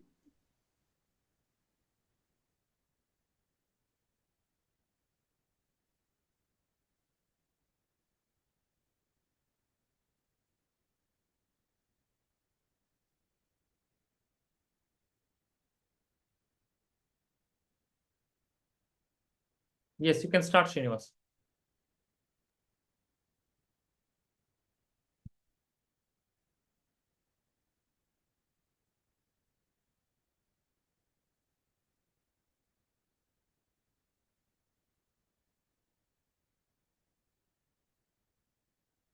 You are not audible, Srinivas. Could you on your audio?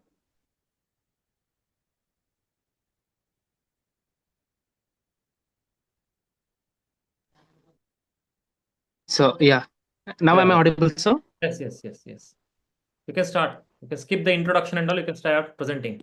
Okay, no need to tell again the name, everything again. Okay. Okay. So I'm presenting a case of Miss XYZ, a 19-year-old female hailing from West Bengal, who's a student by occupation and belongs to socioeconomic status of lower class, according to modified BG Prasad classification. She presented with complaints of lump in both the breasts since 3 years. Patient was apparently normal. Sorry, 1 second.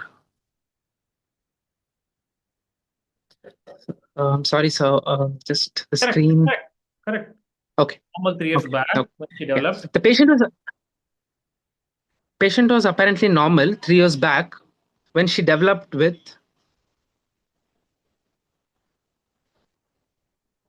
bilateral breast lump. Sir, the screen just changed. I'm extremely sorry. My screen. Yeah. Sorry. I'm very sorry. Patient was apparently normal 3 years back when she developed bilateral breast lump. It was insidious in onset, gradually progressive. Initially started in the right lower breast and was of size approximately 2 × 2 centimeters, and had gradually progressed to the present size of approximately 7 × 8 centimeters. 2 weeks later, similar lump on left side breast was noted. It was insidious in onset, gradually progressive, and grew from a size of 2 × 1 centimeters to present size of 4 × 5 centimeters.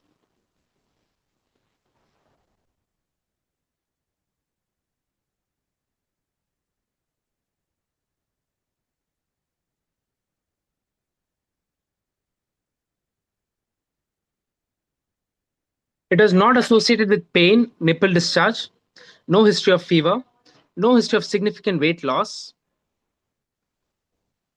no history of diabetes mellitus, hypertension, or chronic illnesses like tuberculosis, thyroid disorders, epilepsy, or asthma. Patient underwent excision and biopsy of bilateral breasts for similar complaints 2 years ago at a nearby hospital. The biopsy was suggestive of fibroepithelial components, suggesting Fallot's tumor. There was no drug allergy or medication history. Coming to the patient's developmental history, she had a history of low birth weight and delayed milestones. She started walking at an age of 4 years. Attender also gives a history of poor scholastic performance. Attender gives a history of patient not able to do her day-to-day activities by herself, and constant assistance is required by family members. Coming to the family history, there was no history of breast diseases in the family, no history of ovarian endometrial cancers. The personal history, patient consumes a mixed diet, has a very good appetite, regular bowel and bladder movements, there is no sleep disturbances, and no addictions. Menstrual history, she attained menarche at the age of 12 years, and now presently she complains of irregular cycles since 1 year and bleeds once in every 2 to 3 months. The duration of flow being 3 to 5 days. Upon general examination, She was a young female, moderately built and nourished, alert, conscious, cooperative, and well oriented to time, place, and person. And she was being examined in a daylight. The pulse was 78 beats per minute. BP was found to be 110 per 90 mmHg in sitting position in the right arm. The saturation, oxygen saturation was 98% at room air. Head to toe examination revealed she had a short stature. Moon phases were noted. Hirsutism was noted. Acne vulgaris was noted. She also had pallor. Icterus absent, clubbing absent, cyanosis absent, lymphadenopathy absent, edema absent. Coming to the local examination, on inspection, the breast asymmetry was noted, being the right being larger than the left. Surface over the breast appeared bosselated, engorged veins, and hyperpigmented patches over bilateral breast. The right nipple was at a lower level compared to the left. Bilateral nipple areolar complex was distorted. Swelling noted in the left axilla was of size 2 x 2 cm. It was ovoid in shape, smooth surface. There were no other visible sinuses, ulcers, or scars. No nipple discharge. No nipple retraction or puckering. Palpation of the right breast. There was no local rise of temperature. Non-tender. The mass was 12 x 14 centimeters, palpable in the right breast, involving all the quadrants, irregular in shape, firm in consistency, and was mobile. Breast was not fixed to the underlying fascia and chest wall. No nipple discharge on expression. The right axilla, swelling of size 2 x 2 centimeters, palpable in the right axilla, which was part of the breast. Surface was smooth, firm in consistency, and was mobile. No axillary lymph nodes were palpable. The left breast, there was again no local rise of temperature, no tenderness. The mass was 10 x 8 centimeters, lump in the left breast, involving all quadrants, irregular in shape, firm in consistency, and mobile. The left axilla, there was 3 x 2 centimeter swelling, palpable, oval in shape, smooth surface, firm in consistency, and mobile. No clinically palpable axillary lymph nodes. The systemic examination, per abdomen examination revealed soft, non-tender, there was no organomegaly, and bowel sounds were heard. Cardiovascular system, S1, S2 heard, no murmurs. Central nervous system, no focal neurological deficits. Respiratory system, bilateral, normal vesicular breath sounds were heard. So to summarize, it's a case of a 19-year-old female hailing from West Bengal, belonging to low socioeconomic status and history of poor scholastic performance and development. Came with complaints of recurrent bilateral breast lump since 3 years. On examination, bilateral mobile breast lump involving all 4 quadrants of breast with pigmentation. There was no tenderness and no fixity. So the provisional diagnosis was recurrent phyllodes tumor of bilateral breast. Good case. I would like to thank my mentors. Good case. Yeah. Yes. Good presentation, Srinivas. So what is Thank the you. importance of age? Ma'am, age is very important because there are diseases within the age range groups. So a case of carcinoma is more likely in elderly group, wherein they have a prolonged exposure to estrogen. Whereas in younger age group, it is more likely a benign disease of the breast.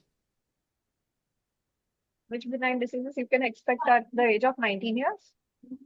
Ma'am, we can expect fibroadenoma, which is very common. This was phyllodes. So these are the benign conditions. Fibroadenoma is most commonly seen in this age group. Or is this a benign condition? Sorry, ma'am? Phylloids is a benign condition? Phyllodes can be benign or malignant. So to check this, we do the true cut biopsy. We take the mitotic index and check if it falls into what range. It can be benign or malignant. Malignant being very rare, it is usually benign with high recurrences there. Okay.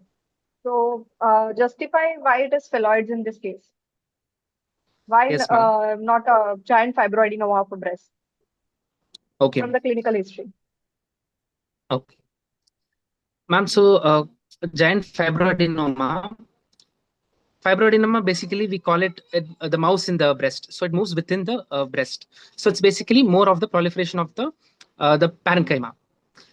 Whereas in phyllodes, it is the stromal part, the connective tissue part in phyllodes.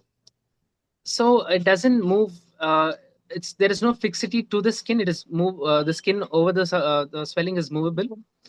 And also, upon the investigations, it was revealed that the more fibroepithelial. Asking from clinical history. Clinical history. Clinical history. There was pigmentation, ma'am. That is the pressure symptoms Been and also present with the dilate. giant fibroadenoma also.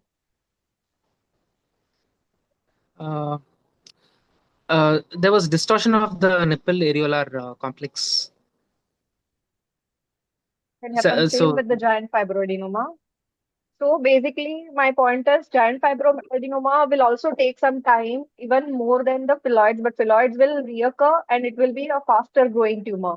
And you have a shorter history. So that is the point which is suggesting this phylloids from the clinical history, not from the other thing. Like investigation will obviously prove it is giant fibroadenoma or phylloids. Okay. So other histories, she's having irregular menses. What is the importance of that? Irregular menses. Ma'am, again, estrogen levels and progesterone levels. It's a cyclical changes that occur in menstruation. So when she's having reduced menstrual cycles, that means there is a reduced estrogen levels. So, and there could also be some other malignancies, or if it metastasizes in certain conditions to other places, that could be features of hyperthyroidism or thyrotoxicosis. That could cause oligomenorrhea. Different ways you palpate the breast. Or paraneoplasty. So the different ways you palpate the breast.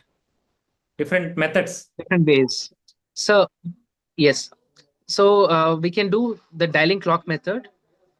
There is vertical striping method and there is horizontal striping method. And we do it from inside to outside cyclically. You followed. Measuring everything. You did everything. What constitutes the chest wall? What constitutes the chest wall? Chest wall. So chest wall consists of the external intercostal muscles, internal intercostal muscles, and the serratus anterior, the ribs, rib cage. So, pectoral muscles do not come. They're not considered to be part of the chest. Okay, fine, good. Sir, Piyush, sir. Yeah. Okay. So you mentioned that she has undergone a biopsy, which proved that it was a phyllodes, right? Yes. So just think that she has not gone a biopsy, and you don't know that it is a phyllodes tumor. What is your diagnosis or differential diagnosis, and how you're going to manage this now? We don't want a 19-year-old girl with phyllodes tumor. I'm not happy with that. So let's think of something else. Yes. So the differentials we could consider would be, one is the giant fibroadenoma. Okay. There could be malignancy. There could be malignancy. A 19-year-old is not age for a breast malignancy. That's what I'm saying. What is the most common disease in India?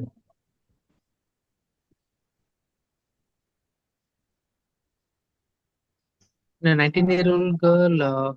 It is the most common disease in India, which can happen to anyone. It can mimic anything. It can present like anything and everything. Tuberculosis. Why are you not thinking tuberculosis? Tuberculosis. See, tuberculosis is one thing which can exactly mimic like a malignancy in the breast and trouble the patient in all the possible way. So think of the common thing first. Don't get biased with the biopsy report and all those things. Okay. So for the sake of the presentation, I will discuss with the surgical management. Tell me about the types of mastectomy. So types of mastectomy, we can do complete mastectomy. We have breast conservative surgery, that is partial mastectomy. Word as a complete mastectomy, I think. Yes, sir, that is MRM, sir. That is modified radical mastectomy. Before MRM, radical mastectomy. Before MRM, what is the type of mastectomy? What do you do for phylloids usually? The simple excision, answer. Excision. What is the simple answer? Is the simple mastectomy. Simple mastectomy. Okay. Then modified. What is the modified in the? It is a MRM. What is the modified radical mastectomy? So you should know the radical mastectomy. Just cool down and answer. Don't get tense. What is radical mastectomy? So in radical mastectomy, we remove the lymph nodes as well, along with the breast tissue. And then also in modified, we cut a part of the I'm talking about Pectoral muscle. I'm talking about radical mastectomy. Radical Who is was the surgeon? involving Who was the surgeon? Who was the surgeon who used to do radical mastectomy? Who was very radical? Halstead was the surgeon who used to do radical mastectomy, and it is the radical mastectomy in which you remove all the breast, pectoralis major, all the lymph nodes, and it is a very radical surgery. So then came the modified radical mastectomy. So what are the different types of the modified radical mastectomy? Three different types. I'll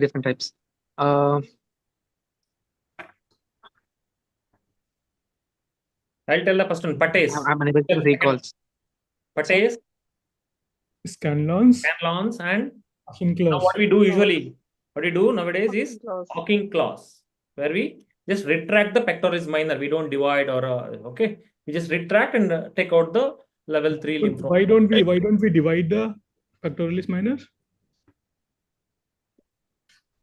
So maybe to avoid the further complications or the nerve entrapment. Okay, anyway, we will move on to the next presentation. There is one more mastectomy, sir, name of one more mastectomy, one more type of skin sparing mastectomy also we do now. Yes, yes. That especially in young females, if skin is good, and in that case we can remain the skin and do that. We can move on to the next case. Thank you, sir. Thank you. Nice. Thank you. Thank you, sir. Thank you. Nice time. Okay, thank you. Thanks. Next up, we have serial number 8, Miss Safiya Mahfouz. She is a third-year MBBS student at JNMCH Aligarh. Safiya, can you please share your PPT? Yes, sure, actually.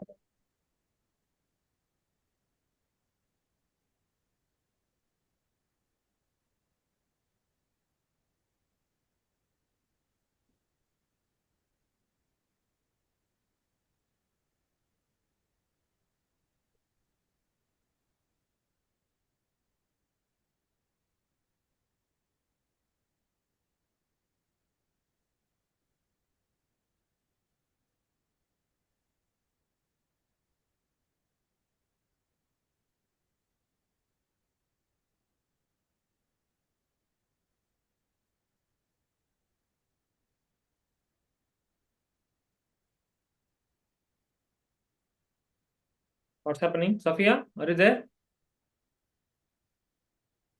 Sir, here is the network issue. I'm trying. It's taking a while to join. Safiya is having some network issues mostly. Sir, we will go on with the ninth number serial number then. Yes, sir. So next up, we have serial number. Safiya, okay. Start, Safiya. You have to share first. So it is showing that only the host can share in this meeting. I think you left the meeting. That's why you left the meeting. That's why. Aditya, so because of network issue. Yeah, that's what I told you. Having some network issues. Safiya, yeah, can you please make Safiya as co-host, please? Safiya Mahfouz.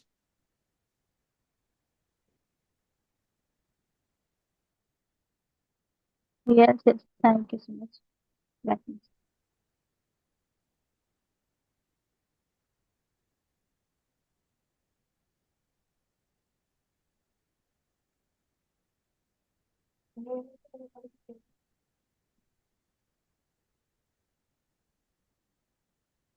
I think again she left. Okay, we'll go on to the next one.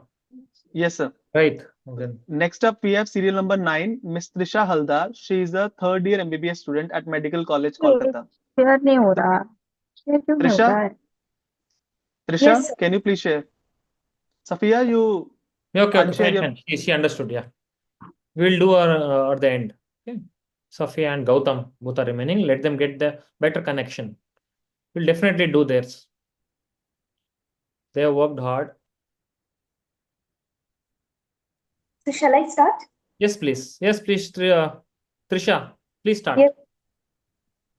Good evening, everyone. I am Kishan Rao, a third prof Part 1 MBBS student from Medical College, Kolkata, up here with the surgery clinical case presentation. So we have a 50 years old male patient, Mr. ABC, a traffic police by occupation residing in Kolkata and belonging to upper middle class as per the modified Buvaneswari scale, who presents with the complaints of multiple irregular swellings along the medial side of his right leg for 2 years, pain while standing for a long duration for 1 year, and discoloration and itching of skin around the right ankle for 6 months. The history of his present illness reveals the patient was apparently well 2 years back when he noticed several irregular swellings on the medial aspect of his right leg. It was insidious in onset, gradually progressive in nature, aggravated on prolonged standing, and relieved on sitting. The swellings were associated with episodes of dull aching pain in the right leg since 1 year, which aggravated on prolonged standing and relieved on sitting. The patient also gave history of discoloration of skin around the right ankle for 6 months, which was associated with intense itching, which occurred more towards the end of the day. These were insidious in onset and gradually progressive in nature as well. The patient is a known hypertensive. However, there is no history of fever, edema of legs, shortness of breath, hemoptysis, long-term hospitalization and immobilization, abdominal distension, and chronic constipation. His past history reveals that he is a known hypertensive on treatment with amlodipine and telmisartan, but nothing significant is revealed in his surgical history. His treatment history reveals that he had used compression stockings for the past 6 months, but to no avail. His personal history reveals that he has a mixed diet with normal appetite, bowel and bladder habits are normal with undisturbed and adequate sleep, and he has no addictive habits. There is no significant family history available. To summarize, a 50-year-old gentleman, traffic police by profession, came to the OPD with complaints of multiple irregular swellings on the medial aspect of his right leg for 2 years, associated with intermittent pain for 1 year, along with itching and discoloration of skin around the right ankle for 6 months. The swelling and pain aggravated on prolonged standing and relieved on sitting. The itching occurred more towards the end of the day. There is also discoloration of the skin over his right ankle. All the symptoms were insidious in onset and gradually progressive in nature. From the given history, I think that the probable diagnosis is varicose veins involving the great saphenous vein. Going to physical examination, consent was taken and examination done in well-lit room while maintaining the privacy of the patient. On examining, the patient is alert, cooperative, and oriented to his surroundings, is well-built and nourished with a height of 1.7 meter, weight of 60 kg, giving a BMI of 20.76 kg per meter square. On recording his vitals, he had a pulse of 72 beats per minute with regular rhythm, good volume, normal character, no radioradial and radiofemoral delay, with all the peripheral pulses felt. He had a BP of 124/80 mmHg on left arm in sitting position with a respiratory rate of 16 breaths per minute. No pallor, icterus, clumping, cyanosis, and lymphadenopathy were present. For local examination, the patient was examined in standing and supine position with both legs exposed up to the umbilicus. Upon inspection, the attitude of the limbs is found to be normal. The knee and the ankle joints have normal movements. However, localized dilated veins were noted over the right leg below the knee up to 5 cm above the medial malleolus with scratch marks and discoloration of the skin around the right ankle. Safena varix, edema, and ulcers were absent. The left limb is normal. Upon palpation, the inspectory findings were corroborated. No local rise in temperature or tenderness noted and no lymph node palpable. All peripheral arterial pulses were felt with undisturbed sensation and proprioception, and all the findings are normal in the left limb. Moving on to specific tests, the Brody Trendelenburg test is negative in test 1 but positive in test 2. Tourniquet test was positive at below knee and ankle perforators. Modified Perthes test revealed shrinkage of the varicosities. Schwartz test was positive. Morris's cuff impulse test revealed no expansile cuff impulse at saphonofemoral junction. Tegan's test was positive with depression at below knee and ankle perforators. On percussion, Schwartz test was positive, and on auscultation, no murmurs were heard. On systemic examination of the cardiovascular system, S1 and S2 sounds were heard with no murmurs. Respiratory system revealed no normal vesicular breath sounds. Neurological system examination revealed no focal neurological deficits. Per abdomen examination revealed no distension, no organomegaly, no palpable mass with normal bowel sounds heard. This gives a provisional diagnosis of varicose veins in the great saphenous vein of the right leg without saphonofemoral incompetence. It is of primary etiology involving the below knee void and anchor, that is cocked perforators, without any complications, giving it a CEAP score of C4A EPASP PR. Thank you for your patience here. Excellent. Wonderful. Best. Very good, Trisha, Trisha. you're awesome. Please start. Yes, Trisha. Yeah.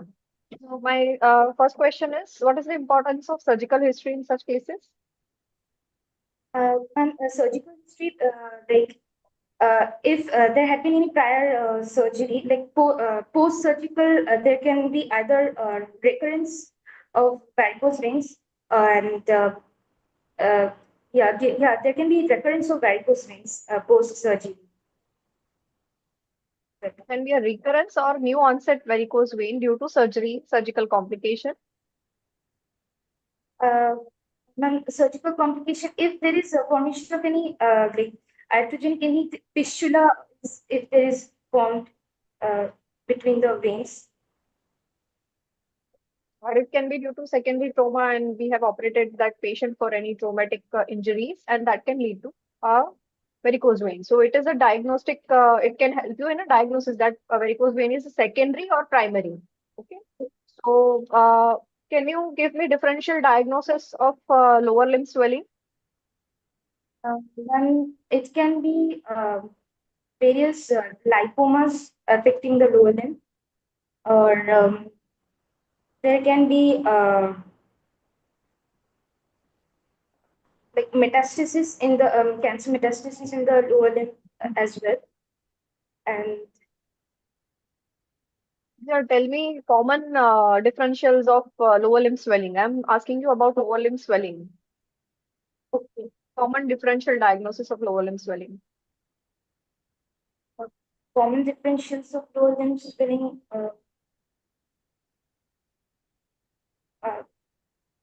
It can be can it be cellulitis? Yes. Then cellulitis can happen due to what other causes?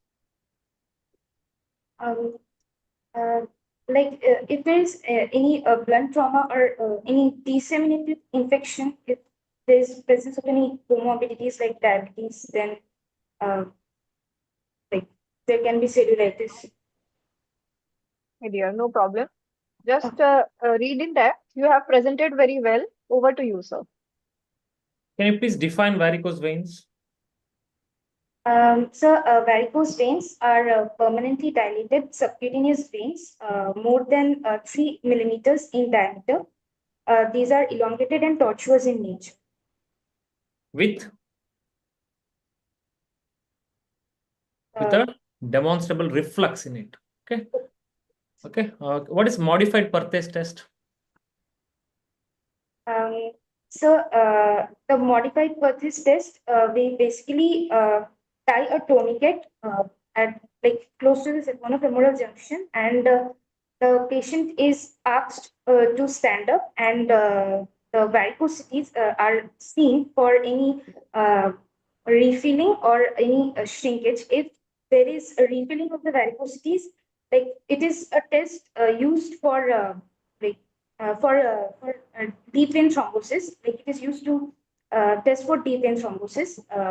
If the varicosities they don't shrink, it is positive, and it may lead, indicate deep vein thrombosis. And if the varicosities they shrink, it does not completely rule out.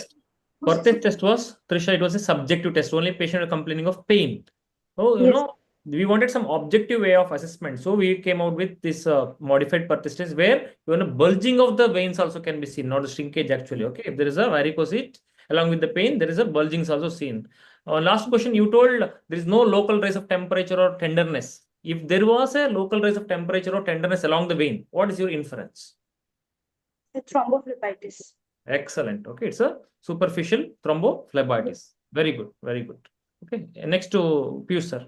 So, Trisha, in what all cases you will avoid surgery for a varicose patient? Contraindication, yeah. Patient comes to you with a varicose vein, and you say that, okay, I'm not going to operate you. Yes. All the conditions, 1, 2, 3, One 4. condition you tell. There are two veins in the leg. One you're taking off. So you don't want What to should be operate the condition of other vein? on other way around. What investigation would you you do the ultrasound duplex, right? So what Yes. you're looking for in that? Like, I think if there is in case of recent thrombosis, I think Yes, very good. That's it. Okay. Deep vein thrombosis you have to look for. If the patient is having Thrombosis, deep vein thrombosis, you will not remove the superficial veins of the patient. Patient will become crippled. There won't be any venous drainage. Okay. Any other condition you will like to do a conservative management of the patient? Not the surgery is contraindicated, but you will tell the patient, okay, I will manage you conservatively. Pregnancy. If a patient is pregnant, you don't like her to get operated for the varicose vein. Okay. Okay. Okay. Any other case? Patient is having varicose vein, but patient is not symptomatic for the varicose vein. It is just cosmetic. Okay. So if the patient wants cosmetic purpose, then you do the surgery, but it is not symptomatic, so he can wait and watch. Okay, sir. Those cases. Okay. So tell me, what are the sclerosants? What are the different sclerosants? Sclerotherapy. We give for these reticular veins. Also we give sclerotherapy. What are the sclerosants used? Name any two. What is the most commonly used? Sclerosant. Sodium. Tetra. STD. Not remember them actually. Sodium tetradecyl sulfide. Okay. Okay, very nice. Read about them. Okay, very nice. We'll wind up with Trisha. Okay. খুব ভালো করেছো, ঠিক আছে? খুব ভালো, খুব ভালো. Thank you, sir. Okay, very nice. We'll move to the next presenter. Next up, we have serial number 10, Mr. Chandan, a final year MBBS student at KMCRI, Hubli. Chandan, can you please share your PPT? Yeah, sir, sure.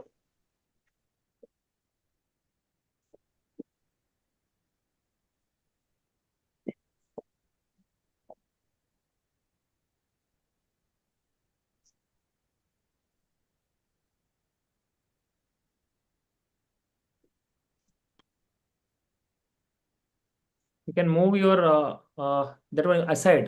Chandan, put that.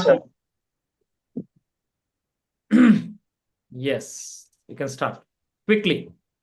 No Good evening, name. everyone. If the slide is normal, this vitals, everything normal, you can just skip it. Okay. Okay, here's a patient named ABC, 29-year-old female from Dharwad, belonging to lower middle class. The chief complaint was lump in the left breast since 2 months. History of presenting illness. Patient was apparently all right 2 months ago, then noticed a lump in the left outer quadrant of the breast while bathing, which was insidious in onset and non-progressive of size 2 into 2 centimeter and not associated with any pain or aggravating or relieving factor. There is no history of previous trauma, no history of fever, no history of lump in the contralateral breast, no history of swelling in neck and axilla, no history of pain over the swelling, no history of nipple retraction, no history of nipple discharge, no history of radiation exposure, no history of any bone pain or lower back pain, no history of jaundice or breathlessness, no history of aggravating symptoms during menstrual cycle, no history of weight loss or no history of consumption of OC pills, past history, no history of similar complaints in the past, no history of previous surgery or hospitalization, no history of radiation exposure, no history of diabetes mellitus, hypertension, asthma, epilepsy. Menstrual history, patient attained menarche at the age of 13 years with regular cycles of 28 to 30 days with a flow of 3 to 4 days, not associated with severe plain and clots.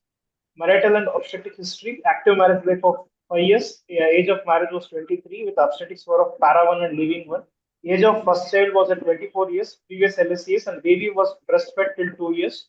Family history, no history of similar complaints in the family, no history of BRCA1 or BRCA2 related cancers in the family, no history of cancer related deaths in the family. Past history, diet is mixed, appetite is normal, sleep is not disturbed, bowel and bladder habits are regular. Habits, she has no addictive habits. Summary, a 29-year-old female patient belonging to lower middle class with regular cycles and obstetric score of para 1 and leaving from Dharwad came with the chief complaint of lump in the left breast since 2 months with no previous history of trauma or significant family, past, and personal history. And there is nothing suggestive of malignancy, thus suggestive of a benign breast disease.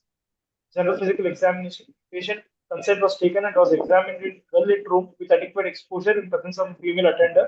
Patient was moderately built and nourished, well-oriented to time, place, and person. Vitals, pulse rate was 84 beats per minute, regular, normal in volume, non-collapsing, no radiant delay or radiofemoral delay.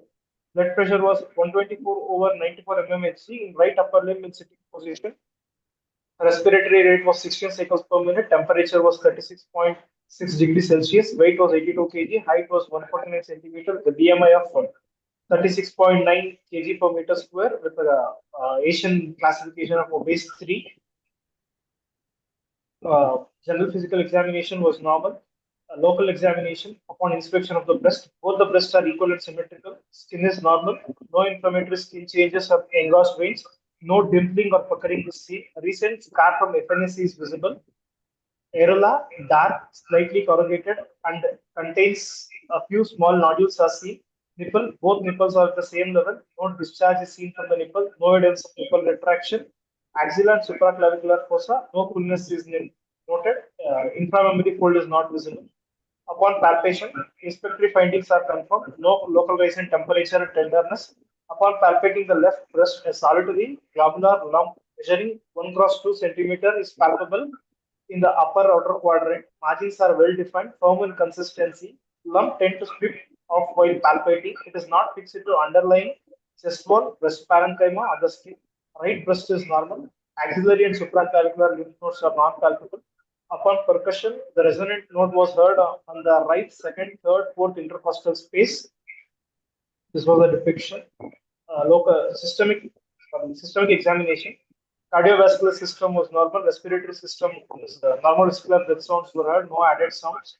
For abdomen is soft and non-tender. No organomegaly. Genitals are normal. Central nervous system, higher motor function, and no focal neurological deficits. Musculoskeletal tenderness is noted.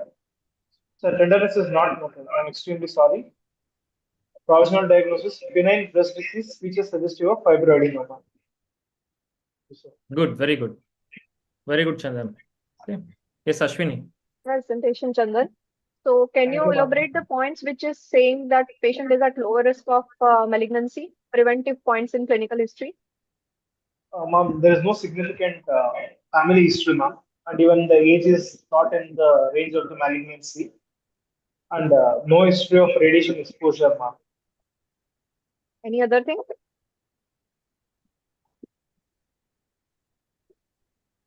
Don't scroll the screen, it's fine. You can just elaborate it. And the history is less, ma'am. She has history of only 2 months, ma'am. There's no significant history of duration, ma'am. Duration, age, menstrual history, breastfeeding, right? And no Yes, family history, no addiction like smoking, alcohol. All these are preventive factors from the malignancy, like low risk factors for the malignancy. It is not preventive, it is not anything else. It's just suggests low risk of malignancy. Can you justify your diagnosis? Yes, ma'am. Upon clinical examination, ma'am, upon palpating, the lump tend to slip off, ma'am. It is also known as breast mouse, ma'am. It is well encapsulated, borders are well defined, ma'am. Okay. Fine. And can you answer, I asked from the previous presentation that non-contiguous and contiguous, how it is important, or how it is differentiating. Is it important to note down? Coming to BRCA1 and BRCA2, ma'am, BRCA1 is single first degree relatives are involved. It has a relative risk of 2, ma'am. Whereas if 2 first degree relatives having history of breast cancer, the relative risk is 3, ma'am. And the prevalence of BRCA1 and BRCA2 mutations in the family, BRCA1 is around 17%, and BRCA2 is 9%, ma'am. Okay, I'll shortly answer for this, that non-contiguous and contiguous marriage, in this contiguous marriage, you are from the same bloodline. So you will, there is a BRCA positive patient, there is a higher chances of both the couple is positive. So it will increase the risk in your child, in your next generation for the cancer in compared to the non-contiguous marriage. That is all I want to say. Otherwise, in both sort of marriage, you can have the risk. Okay. Over to you, sir. What is dimpling, puckering, tethering? Sir, this is due to superficial lymphatic obstruction of PDRS. The dimpling and puckering are due to involvement of ligament of Cooper, sir. If the single is involved, we will get dimpling, sir. If more are involved, we get puckering and tethering. The definition of fibroadenoma. It's a benign breast condition with is well encapsulated and proliferated. It's a description, not the definition. What exactly it is? What is hyperplasia? It's a given in your book clearly, one line answer. It's a hyperplasia of what? Stromal tissue, sir. Okay, over to Piyush, sir. Tell me, what is triple assessment? Sir, triple assessment is we'll go with the radiology, clinical examination, and histopath examination of the lumps, sir, for better assessment and improve patient care. Okay, so first is the clinical examination, second is the radiology, and third is the invasive FNAC or biopsy. So what is the BIRATS scoring system? The BIRATS scoring system, like, will grade from 0 to 6, sir. First 0 is, again we have to repeat the thing, and then the benign, 1, 2, 3 are benign, sir, and 3 is slightly benign and doubtful, 4 is malignant, 5 is again definitely a malignant, 6 is the histopath of the specimen suggested will be confirmed. Confirm the breast cancer is confirmed. Okay, so in this patient, what you're going to do? Sir, like, as the lumps size is small, we can wait and watch. There is no need or hurry to do the excisions. We can reassure the patient and we can wait and watch, sir. So how you're going to reassure the patient? Patient is worried that this could be cancer. Like, the examination patterns and the differentiating points, I will counsel the patient that there is no family history. We have done the clinical examination and history part is over. The triple assessment, the first assessment is over. The second assessment, are you going to do a BIRAT scoring by doing a mammography in this patient? What are you going to do? USG mammography is more than sufficient for us. Why? Like, we can get to know there will be encapsulated thing will be there, so it will be a definite thing. Rarely we can get a microcalcification. So you have done an ultrasound. What next? You're not FNAC. sure that it is a malignant or benign. What next you're going to do? We'll go with FNAC. You do a tissue biopsy or FNAC to confirm that this is a benign disease, and then that's how you're going to reassure the patient that she can wait and watch with this. If the swelling increases, then she can come again and you can again work her up and plan for the excisional biopsy. Okay. Okay. Thank you. Thank you, sir. What are the ways you do surgery for fibroadenoma? Approach? Sir, approach, excision is there, enucleation is there, sir. Then VAD is there, sir. Cryoablation is there, sir. Very good, very good. Okay. What are the incision, incision for fibroadenomas, do you know? Sir, circumferential areolar, subareolar incisions. Very good. Circumareolar, or one more is inframammary.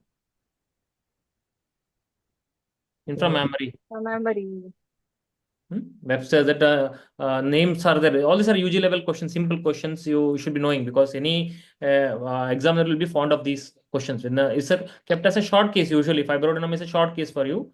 Okay, that's you should be able to elicit the signs, and these are simple questions they'll be asking. Good presentation, but you need to little calm down, Chandan. You presented well. While answering, don't hurry. Think a bit and then answer, because KIMS Hubli is a very good college, I know, but the examiners, government college exams will be very strict. You need to be a little more proactive while answering. Okay, good, very good. Oh, sir. Thank you, sir. Okay. We'll move to the next presenter. Next up, we have serial number 11, Miss Nooreen Fatima. She is a second year MBBS college at DMC, Hyderabad. Nooreen, can you please share your PPT? Yes, sir. Secondary UG or secondary PG? Nooreen? UG, sir. UG? Yes, sir. Very good. That's what I was wondering. How come she's just second Oh, year? nowadays children are very, very like brilliant. In second year, we Am I didn't do audible, sir? spelling of surgery in second year MBBS. These people present. Okay, start. Okay. Good evening, everyone. I am Nooreen Fatima from Deccan College of Medical Sciences. I'm a second year UG student. I'm going to present a surgical case. A 60-year-old gentleman came to the OPD with chief complaints of swelling in the back of left arm since 1 year. So the history of present illnesses. The patient noticed a swelling on the posterior part of the left arm near the shoulder a year ago, following a history of blunt trauma sustained during an accident. The swelling gradually increased in size and extended down to the lower part of the posterior aspect of the left arm. So there was no history of pain, numbness, paresthesia, restrictions in the movement of the arm, no history of fever or weight loss, no history of similar swellings elsewhere, and no history of discoloration or discharge from the swelling. So the past history, there was no history of similar complaints in the past. The patient is not a known case of diabetes mellitus, hypertension or thyroid disorders or epilepsy, asthma, tuberculosis or any cardiac disorder. Drug history, the patient is not on any drug therapy.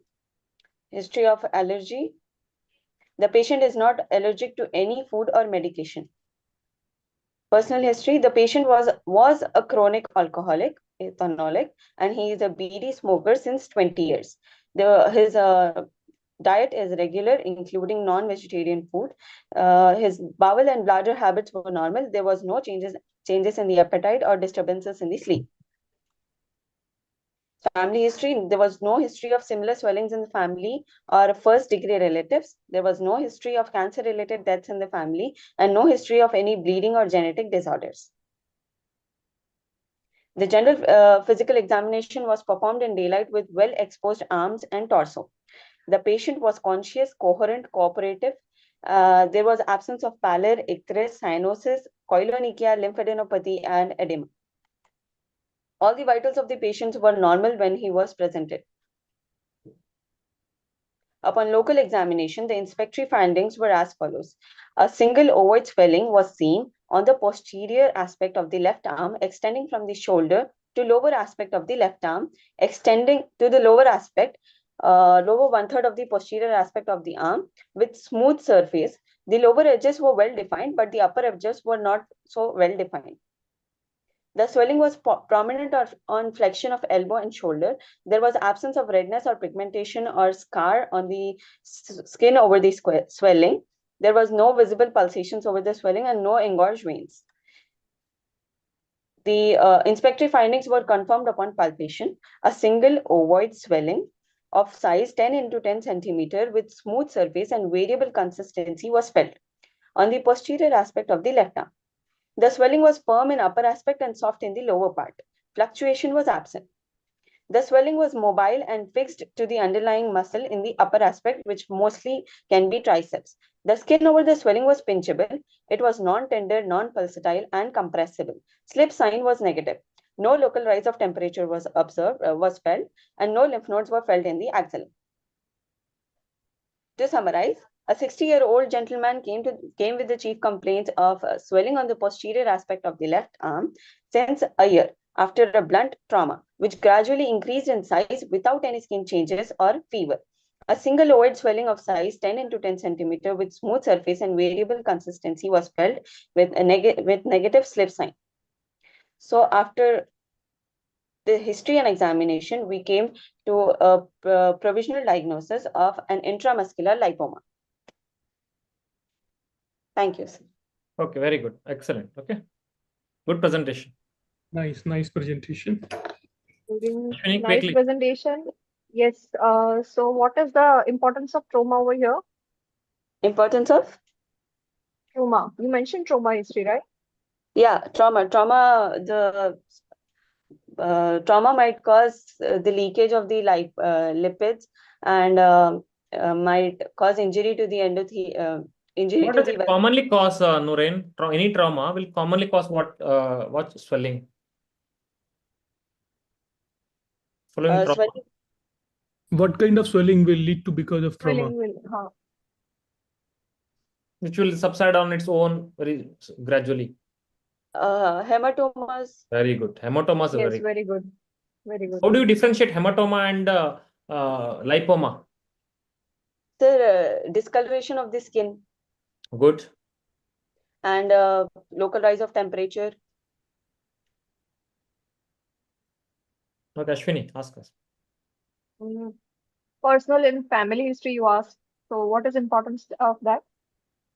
Sir, ma'am, it is to rule out any hidden risk of inherited or genetic disorders and any communicable diseases mostly. But in this case, it is to rule out the inherited cancers.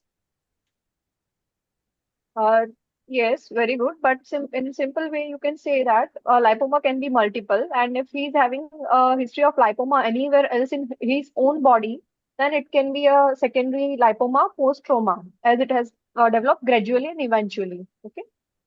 Yes. Thank you. Over to you, sir. What is the cause? Where do you get engorged veins or swelling? Which conditions? You told there are no engorged veins, no pulsation, etc. Where do you commonly get engorged veins? Engorged veins are seen in obstructions to the flow, like in deep vein thrombosis and In this varicose thing, vein. now there's a limb swelling here and with engorged veins. What comes to your mind first? What it could be? It could be Yes. Understood the question? It's a Yeah, simple sir, pathology question. Pathology, neoplasia. When you read neoplasia, okay, inflammation, neoplasia, pathology. So what are the features of neoplasia? Angiogenesis, muscularity will increase. Yes, sir. Vascularity will increase and By angiogenesis, malignancy will have angiogenesis. Right. Any malignancy arising from the muscle is called what? Soft tissue tumor. rhabdomyoma. Rhabdomyoma or okay, sarcomas. Okay. Sarcomas. Okay, so usually this is a trivial trauma. This trauma is not causing to lipoma, Norin, for your understanding. Okay, it's just any trivial traumas. Usually he would have had a swelling smaller, but he would have not noticed. But because of this trauma, it came to his notice. Okay. Okay, sir. Understood? Yes, sir. Yes, sir. Okay, Piyush, sir. And you mentioned slip sign is negative in this patient. Slip sign is usually done for smaller swelling, size swelling. You mentioned this is 10 centimeter swelling, and you showed a picture also. It was a huge, big swelling like this. You don't do the slip test in this kind of swelling. Okay. So, okay, sir. And you mentioned the lipoma. I don't think this is a case of a lipoma itself.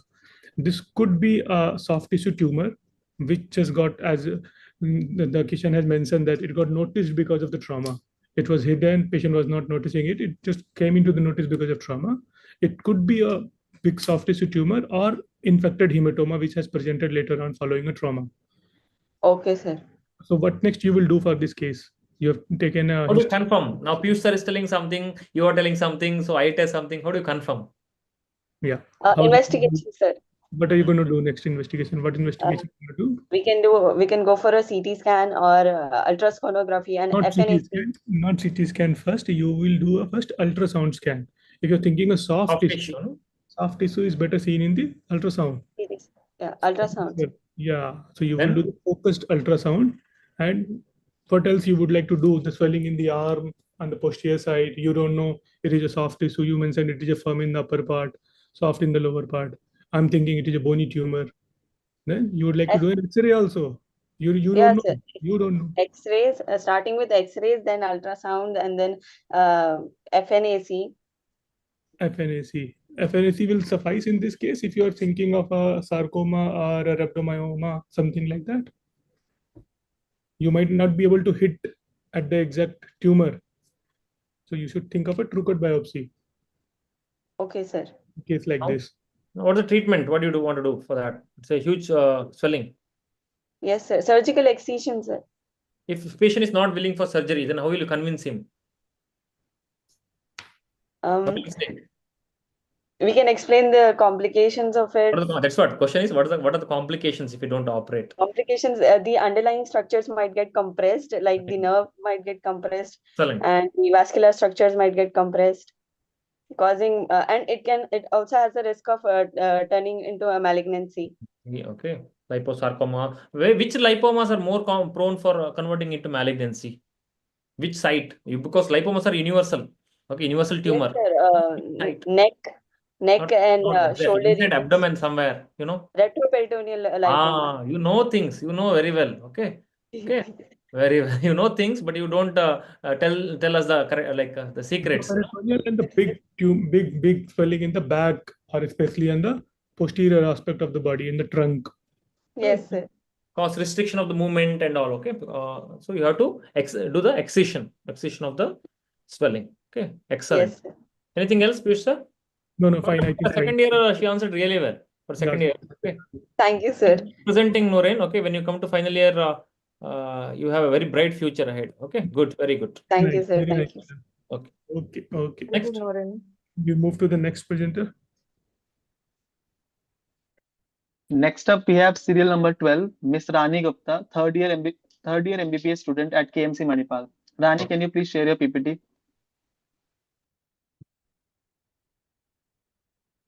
So I need 5 minutes. Then you will be presenting next. We can move to the next presenter, and I think all the presenters should skip all the details of cardiovascular system examination. Yeah, unnecessary slides. Not relevant. Okay. If there is any positive finding, Vitals, which is not really not relevant for the case, please just skip it. Surgical cases, if it is important, if there is any positive finding, they should mention it. Otherwise, just skip directly. So now we'll come.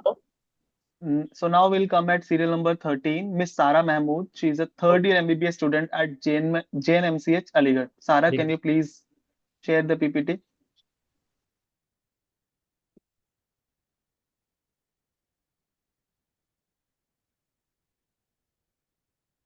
Are you there, Sara? Sara is there. She's co-host also. Sara, you're muted. Sir, we'll go on to You're then co-host. 14th. No. Sara is co-host already. Both the devices are co-host. Yeah. You are co-host. Yes, you can start sharing. Good night. Good evening, sir. Good evening, Sara. Please start. Who is next, Raghav? Let them be ready. Sir, Krish. Krish, okay. Krish, please be ready. Okay, next. Okay, After next, sir. Okay, sir.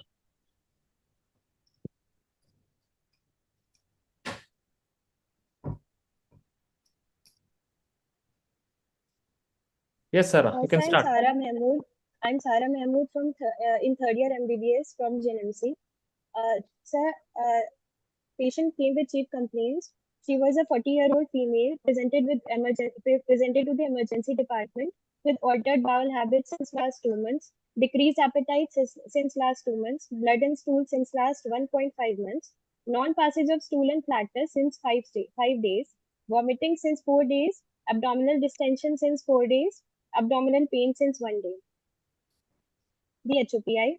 Patient was apparently well 2 months back, after which she developed altered bowel habits, intermittent constipation and tenesmus with altered frequency of stool and passage. For this, the patient took home remedies like fiber-rich fruits and isabgol with no improvement. The patient also experienced a gradual loss of appetite over the course of 2 months and was nil for oral since 2 days. She did not take any medical treatments. Recently, onset symptoms, the patient could not pass stool or platter since 5 days, and since 4 days, she developed acute onset of vomiting and abdominal distension. She developed intermittent pain in the abdomen in the lower left region since 1 day. It was sudden in onset, character was colicky, no radiation.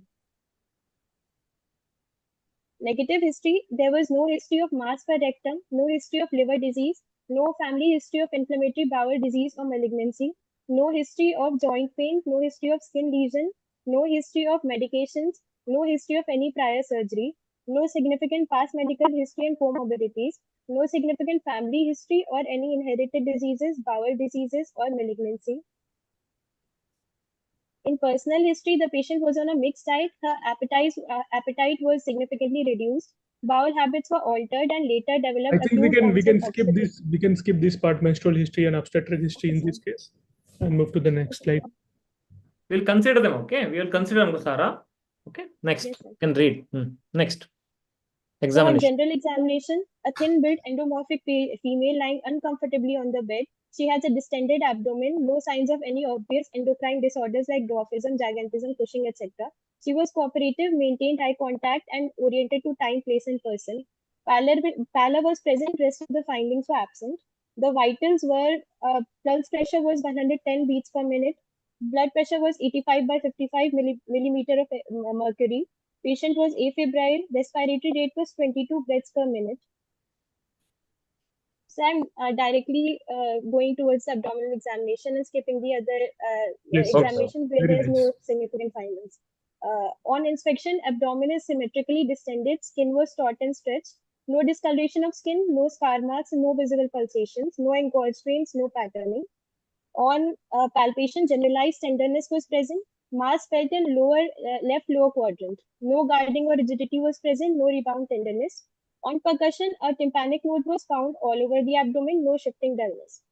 On auscultation, bowel sounds were absent. No growth or lesion was appreciable on rectal examination and proctoscopy.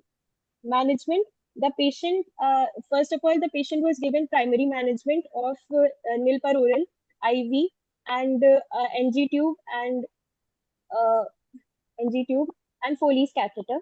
After that, she was operated on for emergency exploratory laparotomy as a case of intestinal obstruction. So I would like to stop you here. We will go with the provisional diagnosis and then we'll go for the management and investigation part. What's your provisional diagnosis, Sarah, in this case? Sir, as she has presented as a case of obstruction, it could be anything ranging from a volvulus or a stricture. No. We are not going to the pathology of the obstruction. We are coming just to the clinical diagnosis. It's a clinical case presentation. What you told it, sir? Intestinal? Acute intestinal obstruction, which could be small bowel or large bowel. Yes, sir. Okay. So you mentioned that, and then we will go to the investigation and then go to the treatment part of the patient, which will include the resuscitation, surgical, non-surgical, and Ashwini, do you have any questions? Importance of diet in this case? So ma'am, the patient should be kept as nilparoral. No. What? Importance of diet, dear. Diet? Any particular diet maybe Particular diet result in this case, this presentation?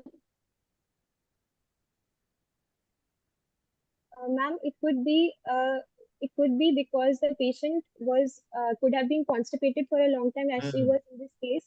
So it could be a diet which did not include much fiber rich, and also she might have been dehydrated most of the time and did not take care of it. Any other dietary factor can cause such obstruction? Ma'am, after opening the abdomen, we realized it was a mass, 3 centimeter mass. So it was basically cancerous. So we can say she must have been taking preservative-rich foods. As per diet, some people who are having non-vegetarian diet, they are also prone to the worm diseases like Ascariasis lumbricoides and roundworm infection. So that can also cause secondary obstruction in few patients. So dietary habit is important in that way. What is the importance of age? Ma'am, if the patient is in a pediatric age, then the cause of obstruction could be intersusception. Very good. But because this is a 40-year-old almost middle-aged patient, then if she was more in age, then it could have been more leading towards cancers, because the chances of cancers increase with age. But in this case also it was cancerous. In general, Sarah, what are is a UG level question, typical. What are the causes for distension of abdomen?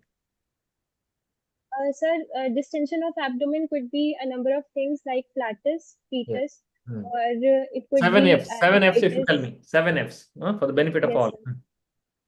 It could be fetus, flatus. It could be fluid like ascites. Very good. And it could be fat. Fat can also cause fat. Yeah, fat. Most common. Fat. Too many obese patients nowadays. Then. Yes, sir. And feces, like constipation, it will feces. Yes, sir. Then in your case, what is this? Fatal mass, fatal tumor or fatal masses. Then one more is even lower abdominal swelling. Full bladder also can mimic a like lower abdominal distension, full bladder. So these are the 7 Fs. Okay. And one more question I had was, what is the define guarding and rigidity? What is guarding? What is rigidity? So rigidity is like a uniform rigidity, and it is mostly related to CNS perspective. But guarding, guarding is present in the cases of perforation peritonitis or in the cases of anxiety, and mainly on the abdominal muscles. Guarding is voluntary contraction of abdominal muscles is called guarding, whereas involuntary spasm or contraction of the muscle is called rigidity. Rigidity is because of the peritonitis, whereas guarding is mainly because of the patient's anxiousness, all those things. Okay, it's maybe localized, whereas rigidity is usually diffuse. Generalized. Good. Piyush sir. So for the purpose of all of the presenter, anyone should not go beyond the provisional diagnosis part. You should never go to the management treatment part until unless the examiner is asking you. So you should finish your presentation and then come to a diagnosis or provisional diagnosis and differential diagnosis.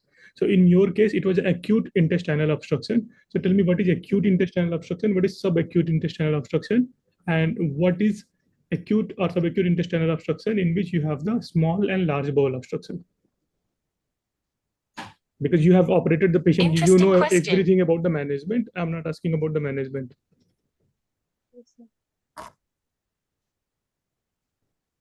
So I'm not sure, sir. Okay, and what is the small bowel and large bowel obstruction? What are the typical features of a small bowel obstruction? What are the typical features of the large bowel obstruction? So in the small bowel obstruction, patterning is common. Patterning is when the intestine takes the shape of the small bowel, but that is in obstruction. And the small bowel obstruction, the presenting feature will be patient will have more of a nausea and vomiting. Okay, because the small bowel is obstructed. The small bowel has a more of a liquid content. So the symptoms will be crampy pain in the abdomen. Patient will be just vomiting, the bilious vomiting or non-bilious vomiting. Patient will have just the vomiting. While when you have the large bowel obstruction, patient will have the features of the constipation or obstipation, difficulty in passage of flatus and feces. So these are the two different things. Then in small bowel obstruction, patient will have pain in the abdomen in the central part. But in the large bowel obstruction, patient will have pain in the periphery because colon runs from the right side of the abdomen transversely and goes to the left and down. These are two basic differences in the large bowel and small bowel obstruction. Okay, so in this patient, how you are going to manage first, not the treatment part, the diagnosis part. What is the basic investigation? So first of all, because the patient is coming in emergency, then we would have to do the ABC, the airway breathing and the compressions. And once we check all the vitals, and if we think the patient is deteriorating, we would have to move on with, first of all, the patient should be kept nil per oral, and then the IV fluid should be administered, and then the NG tube and the Foley's catheter, it should be administered. Foley's catheter is significant here because the patient is might be in dehydration because she is in obstruction. Therefore, we have to check the urine input and output. And NG tube is for aspirating out any stomach contents that might be there. And then after that, we can send the patient. Tube itself will relieve the symptoms of the vomiting and nausea to the patient. Yes. Pain will be relieved. Patient will feel much comfortable. You put a Foley's, you monitor the urine output and resuscitate the patient accordingly. Okay. What is the one imaging you would like to do in emergency itself? So in case of emergency. No, in patient is in emergency, and what is the first imaging investigation you will do, which is very handy? So in case of obstruction, we can do CT abdomen. No, X-ray first. X-ray first. You will do the emergency bedside. Okay. Bedside, it will give you the diagnosis as well as the level of obstruction. Also, it can tell you. For her level, she is in third year MBBS, right? Yes, she has done very well. CT is good. What you told is right, but sir is asked specifically. See, question is very specific. The emergency bedside, what investigation? CT scan machine can you bring to the emergency bedside? No, your answer is correct, but not to the correct to the question. To the point. Yes. Good, very good. Excellent, Sarah. For your level, you answered really well. Yeah. Okay, good case. Thank you. Thank you so much. Thank you, sir. Yeah, next. Very well. Study well. Next up, we have serial number 14, Mr. Krish Bansiwal. He is a final year MBBS student at MAMC, New Delhi. Yes, Hrithik Roshan, start कीजिए. Yes, sir.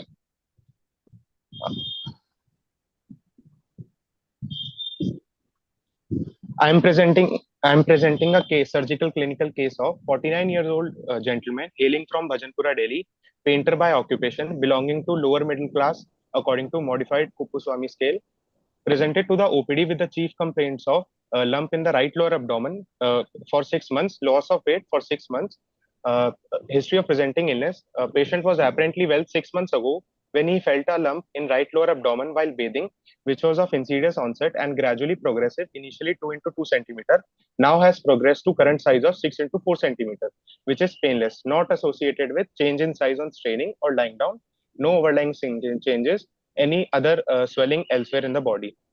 Patient gives history of unintentional undocumented weight loss and loss of appetite for last 3 months. Patient also gives the history of easy fatigability for last 3 months. Patient gives no history of nausea, vomiting, altered bowel habits, bleeding per rectum, passage of black tarry stools, fever, evening rise of temperature, night sweats, and back pain and scrotal swelling. Patient also doesn't give any history of jaundice, abdominal distension, cough, hemoptysis, and difficulty in breathing. Past history. Patient has no comorbidities or TB or exposure to TB contact. No history of previous abdominal surgery. No history of similar complaints in past. Personal history. Patient takes mixed diet, loss of appetite for last 3 months, no alteration in bowel, bladder, and sleep habits. Patient gives history of alcohol consumption for last 21 years, around 500 ml per day, which he had quit last year only. Patient also gives history of tobacco chewing for last 15 years, which he had quit again last year. Family history, no history of GI malignancy and no hereditary syndromes reported. Summary, 49-year-old gentleman complains of painless lump in right lower abdomen associated with loss of weight and appetite for last 3 months. Patient gives history of chronic alcohol consumption and tobacco chewing suggestive of cecal and ascending colon malignancy. My differentials are ileocecal TB. General physical examination done in well-lit room after taking informed consent. Patient is moderately built, nourished, and gentleman with BMI of 20.5. Patient is conscious, cooperative, well-oriented to time, place, and person with Karnofsky score of 80. Patient was afebrile to touch, BP 126 by 78 mmHg, and pulse rate 90 per minute. Respiratory rate 12 per minute. Pallor was present, no icterus, pedal edema, cyanosis, clubbing, and no palpable lymph nodes were present. Abdominal examination, patient was lying supine on his back with legs flexed. Patient was exposed from xephisternum to mid-thigh. On inspection, abdomen is flat with umbilicus being central and inverted. All quadrants move equally with respiration. No visible lump, fullness, scar, dilated veins, visible peristalsis, and pulsation seen. All hernia orifices are intact. External genitalia are found to be normal. On palpation, no local rise of temperature, no tenderness. A single 6 into 4 centimeter ovoid lump in right iliac fossa extending into right lumbar region, having well-defined irregular margins and irregular surface, immobile and non-tender, becomes less prominent on leg raising test and hard in consistency. No other organomegaly found, and external genitalia found to be normal. On percussion, dull note over lump was heard. Liver span found to be 12 centimeters, starting from right fifth intercostal space. No free fluid. On auscultation, normal vowel sounds heard. On digital rectal examination, no normal anal tone, no fissure fistula, and gloved fingers stained with stool.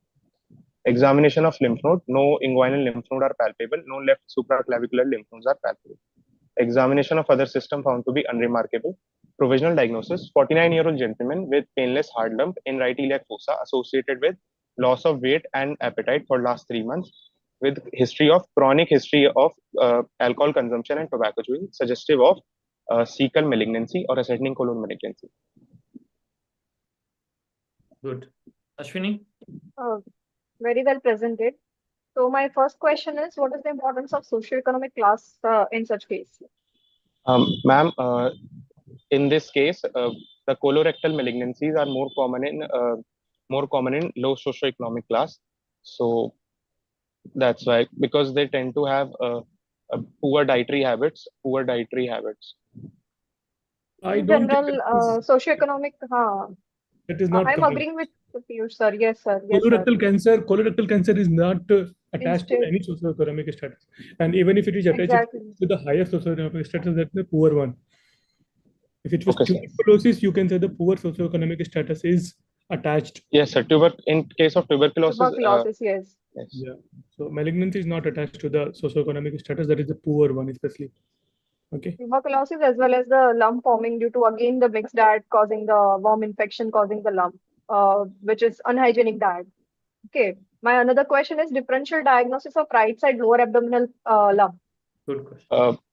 My differential diagnosis to right side abdominal lump will be cecal malignancy, colorectal malignancy, cecal malignancy, ileocecal TB, retroperitoneal sarcoma, abema. It can be a lymph node mass, and it can be due to the lymph node secondary to testicular malignancy, which is undescended due to undescended testis, and desmoid tumor. Female patient. You're missing so many differential diagnoses. Ovarian. It can be ovarian cyst, Yes. ovarian tumor, and it can be appendicular tumor in rare cases, and Not tumor then. Appendicular. appendicular lump, appendicular abscess, and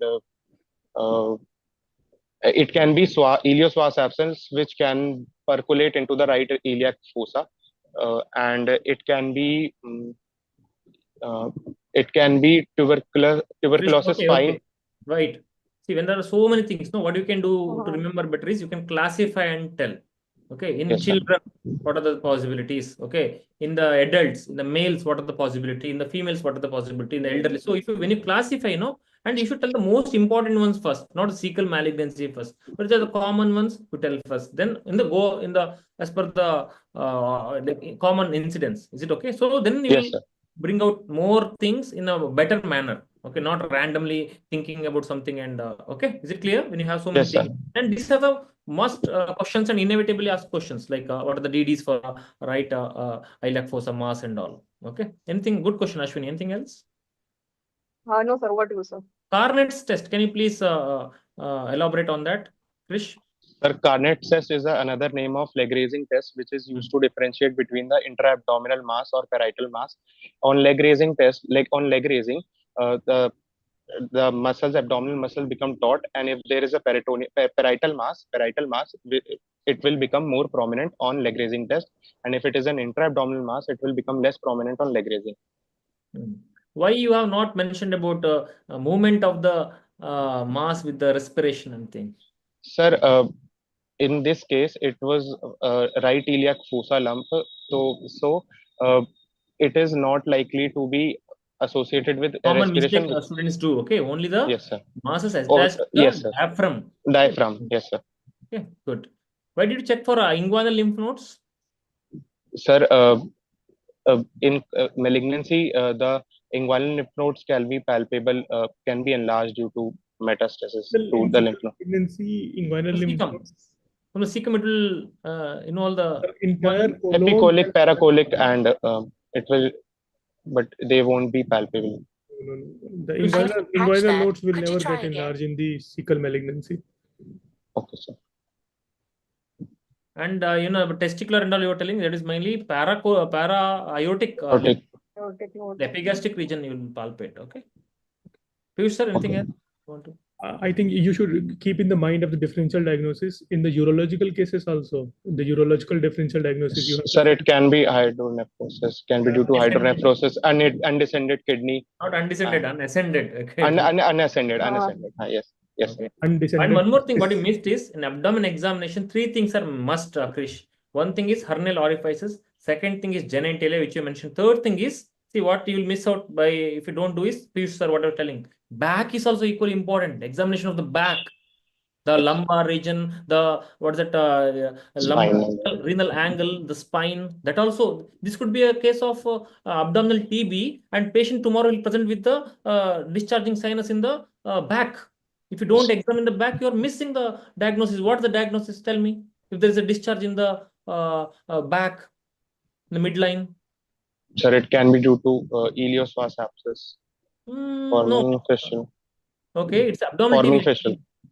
It's a Pott's spine. The abdominal Pott's spine. is sent to spine. Now it's the presenting is Pott's spine. So it's important to very pertinent to examine the back also in case of abdominal cases. Okay. Sir, actually, I have examined, but yeah, haven't mentioned. Good. Sometimes we miss out, but Yes. keep this in mind. Piyush sir, anything else? He's doing really well. Yeah, but the important thing is that when you present a case like this, examiner is not going to ask you about the cecal malignancy. They're gonna ask you about the right iliac fossa mass, which are more common. So cecal tuberculosis, appendicular lump, all those things they're going to ask you. So what is the next investigation you do? You have done the clinical examination. You have taken the history very nicely. You're thinking there is a right iliac fossa mass. You don't know what it is, but you're going to do the next investigation. Don't think about the malignancy now. Okay, sir. So I will like to do the routine blood investigation, Blood CBC. investigation we are worried about in this patient. We want to confirm the diagnosis. Patient is not that sick. He's having this problem for the last 6 months, no? Yes, sir. So I would like to do ultrasound abdomen and ultrasound abdomen, and it will show the site of the lump, origin of the lump, and if there is any lymphadenopathy, any ascites, any organomegaly present. Then after that, if we are suspecting and to check for ileocecal tuberculosis, we can do the chest X-ray for finding the primary foci, and if we are suspecting malignancy, then we can do CT abdomen to again it will show site and extent of the lump, and colonos. You're not going for the CT and all those things. You're first doing the ultrasound to confirm what it is. Basic idea we have. Now we have a basic idea whether it is originating from the gut or it is a retroperitoneal or an intraluminal part of the abdomen, not originating from the gut. So what is the next investigation? If you're thinking gut, you go for the colonoscopy. Colonoscopy, yes. It will give you an idea of seeing the tumor or whatever it is inside if it is a tuberculosis or it is an ulcer which is forming a mass, anything, and you can take a biopsy at that time also. Okay, so that is the colonoscopy plus biopsy. Okay, and so yeah, so I think that's okay. Treatment. The treatment for cecal malignancy, which is without any metastasis. Can you please repeat the question, sir? What's the treatment for cecal malignancy without any signs of metastasis, any features metastasis? Okay, sir. So I would like, sir, it will be right hemicolectomy, which will involve the removal of terminal part of ileum, cecum, appendix, and ascending colon, and hepatic flexure, and proximal 1/3 of transverse colon. Why even the ileum? Why you want to take out the ileum? It's not at all involved. Sir, there may be a recurrence of tumor. What portion of the intestine you're going to remove is not decided by one is the margin. Second is the blood supply. Ileocolic. Yes. Yeah, ileocolic artery, because we are ligating the ileocolic artery. Okay, you did the right hemicolectomy, and then?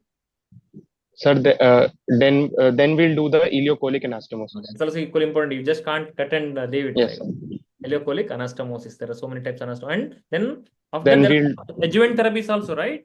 Yes, sir.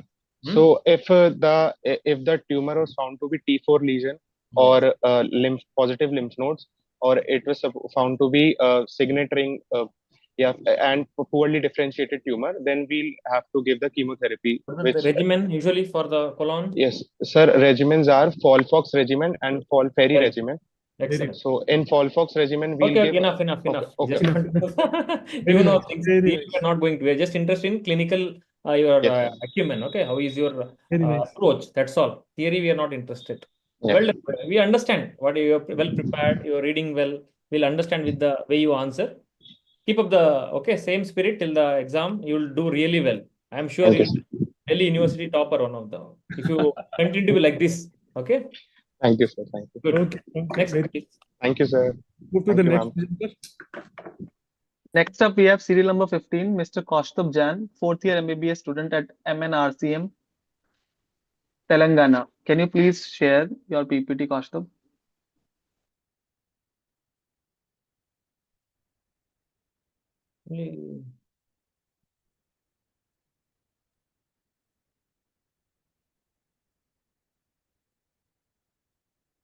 Sir, is it? Yes, Kaustubh. Yeah, it's visible. You can start. Seems to be very interesting. Yeah, looking forward. This is the case of the camel who was more of a human. I'll be talking about a 9-year-old. Imagine a 9-year-old walks into your clinic, walks into a clinic with unusual gait. What we see is knee bending backwards while walking. She does not have any complaints of pain, but significant difficulty in ambulation. Unable to stand upright. Family reports postural changes since early childhood. There were deformities in her feet also. No history of trauma or infection, but there are severe mobility restrictions and social concerns were also seen.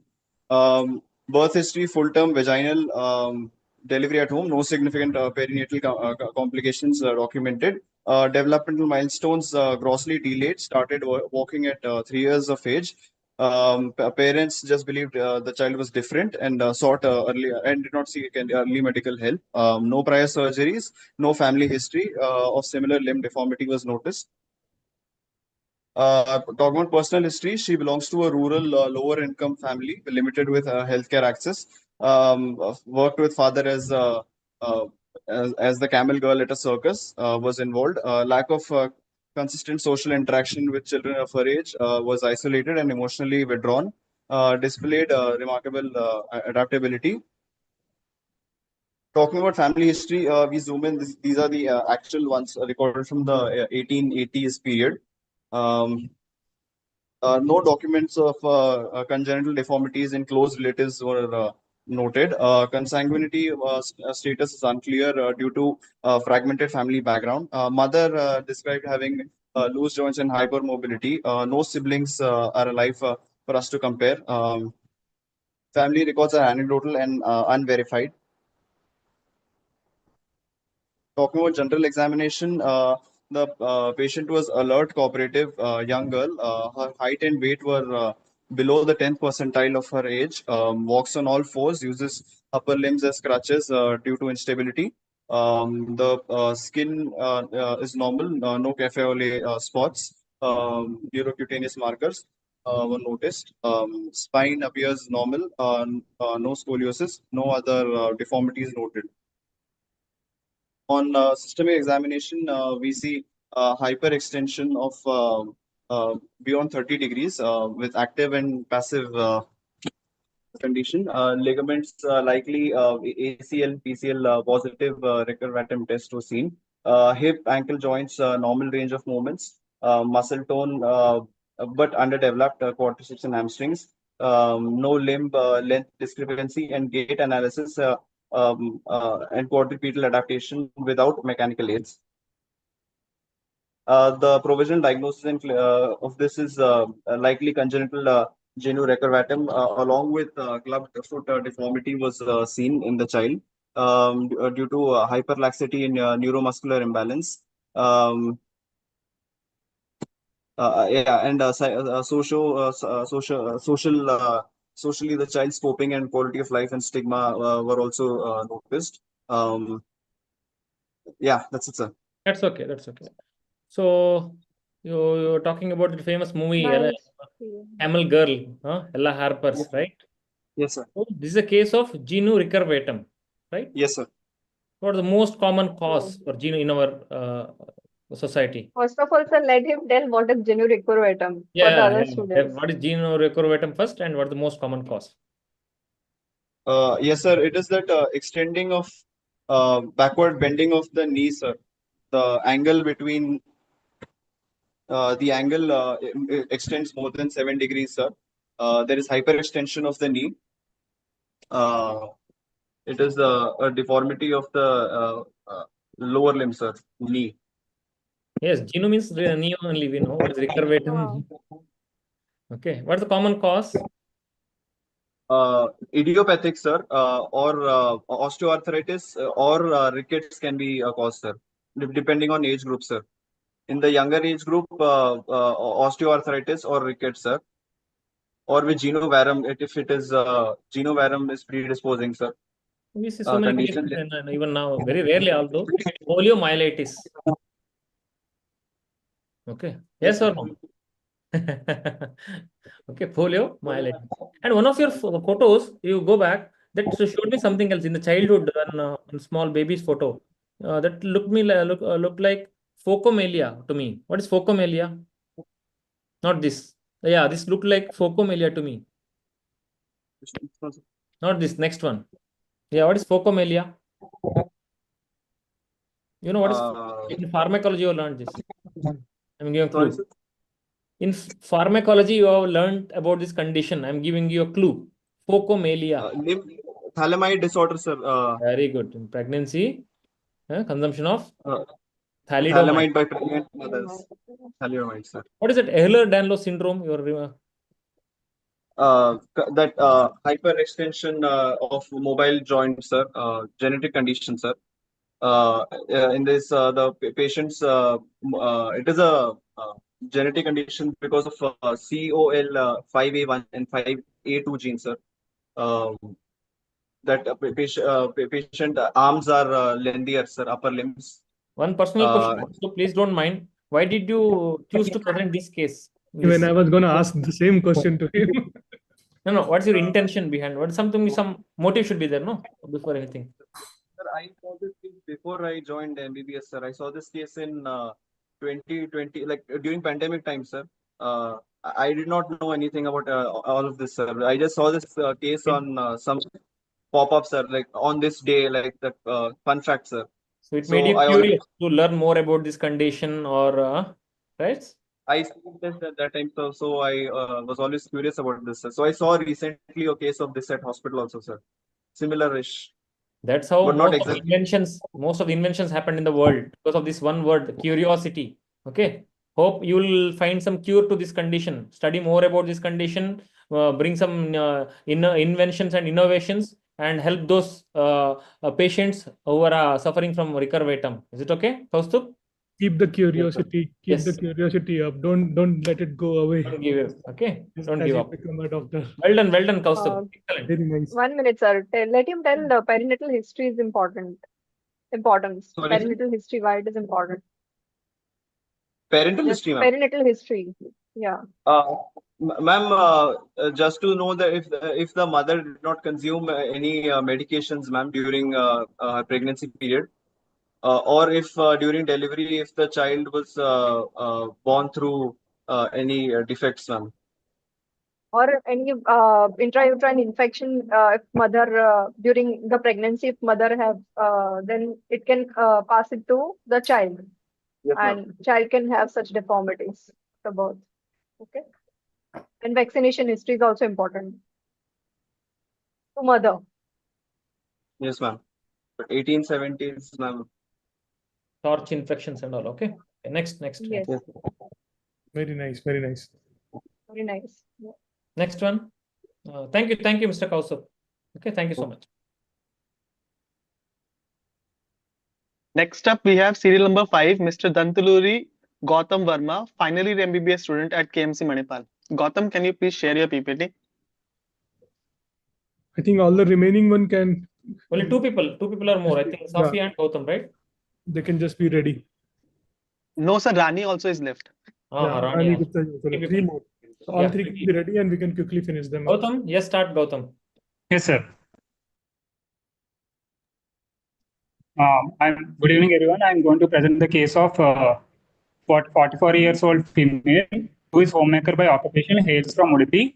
He comes with the chief complaint of dizziness and difficulty in swallowing since 3 weeks and swelling in the neck.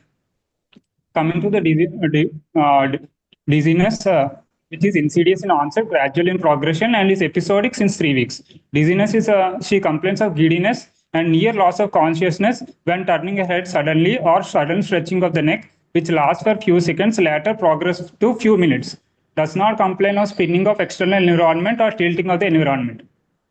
There is no history of the gait disturbances or loss of balance while taking bath, that is wash basin phenomenon absent. There is no history of focal neurological deficits, no history of lightheadedness while getting up from the bed. There is no history of dizziness during micturition or postprandial or after food taking food or during cough. There is no history of anxiety-related complaints. There is no history of nausea and dizziness during travel. There is no history of headache, and there is no history of chest pain.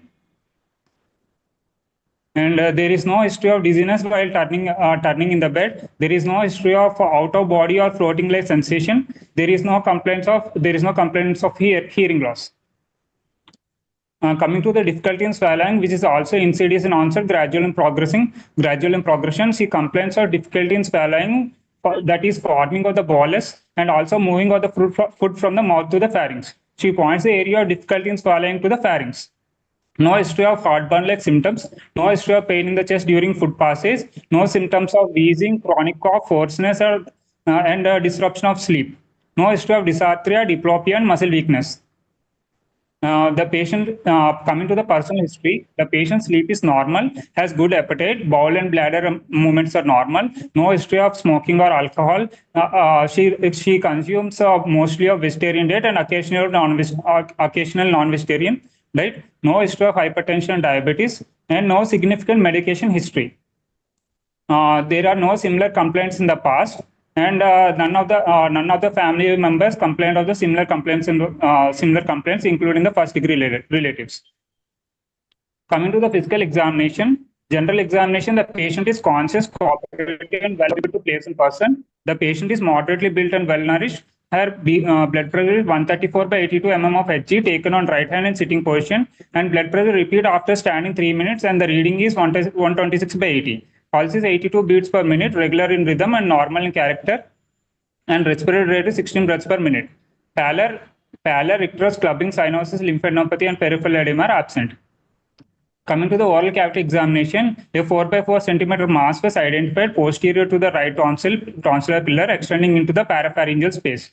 Deviation of the tongue to the right side, that is affected side, and the hemiatrophy of the tongue with the fasciculations present. Deviation of the uvula to the left side, that is contralateral side. Coming to the neck examination, an oval form mass measuring 3 into 4 centimeters, which has smooth surface, well-defined margins, and mobile in both horizontal and vertical plane, and non-pulsatile, non-fluctuating, non-compressible, and non-transsimulating in the right carotid triangle. The summary is a 44-year-old female who comes with the chief complaint of dizziness, dysphagia, and swelling in the neck, with the deviation of the tongue and deviation of the tongue to the ipsilateral side, and the deviation of the uvula to the contralateral side, and signs of carotid hypersensitivity. So my differential diagnosis are carotid body tumor, paraganglioma, and schwannoma, which can be hypoglossal most probably, or vagal. This is the physical examination. Yes, Ashwini, you have a question? Importance of age. Ma'am,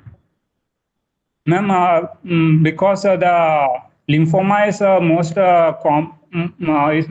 common neck swelling, to differentiate between the Hodgkin's and non-Hodgkin's, Hodgkin's occurs in the comparatively early age compared to the non-Hodgkin's lymphoma, and bimodal distribution in the Hodgkin's and. Okay.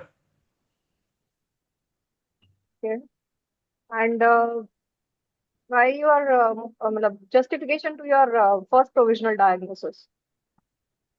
Like you have given 2, but why the first one is first? Ma'am, sorry for the correction. I did it. My first differential diagnosis is hypoglossal schwannoma, and then the second one is paraganglioma. Madam is asking why? Ma'am, because there is it is a basically it is post-styloid swelling, which can be either vascular origin or neuronal origin.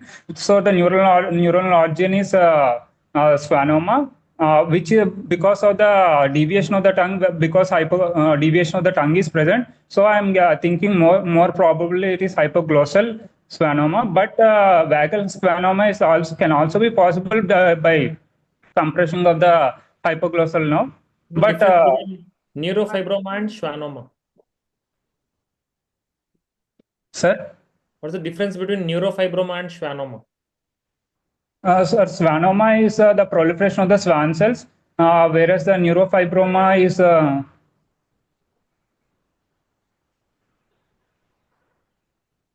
What's against your carotid body tumor? What to say it is not carotid body tumor in your sir, physical it is non-pulsatile. What type of pulsation you get usually? No. There are two types of pulsations.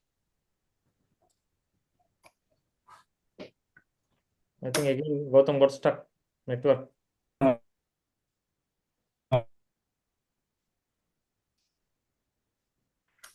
I think his network is. Gautham?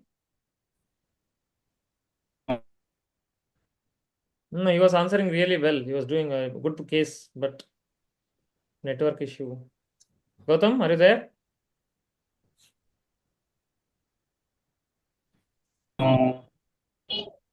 Gautham? Okay, are you there? He's left. Gautham, are you there? Can you hear me? I think we have informed our students beforehand. If any technical glitches or network issues, for the convenience of others, we may have to move further. We missed that discussion, Gautham, really. Okay, it was a good, interesting case. Anyway, thank you so much. Next presenter, Rani or Safia. Next up, we have serial number 8, Miss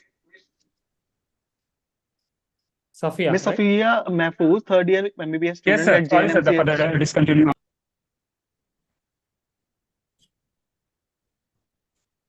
Yes, Gautham. sir. Gautham, are you there? Yes, sir. Yes, sir. I'm there, sir. Yeah. What are the two types of pulsations I was asking? So transmitting pulsation and good. Expansile pulsation, right? If it is directly the yes, sir, artery. this is expansion. This is Where do you expansion. palpate for carotid artery?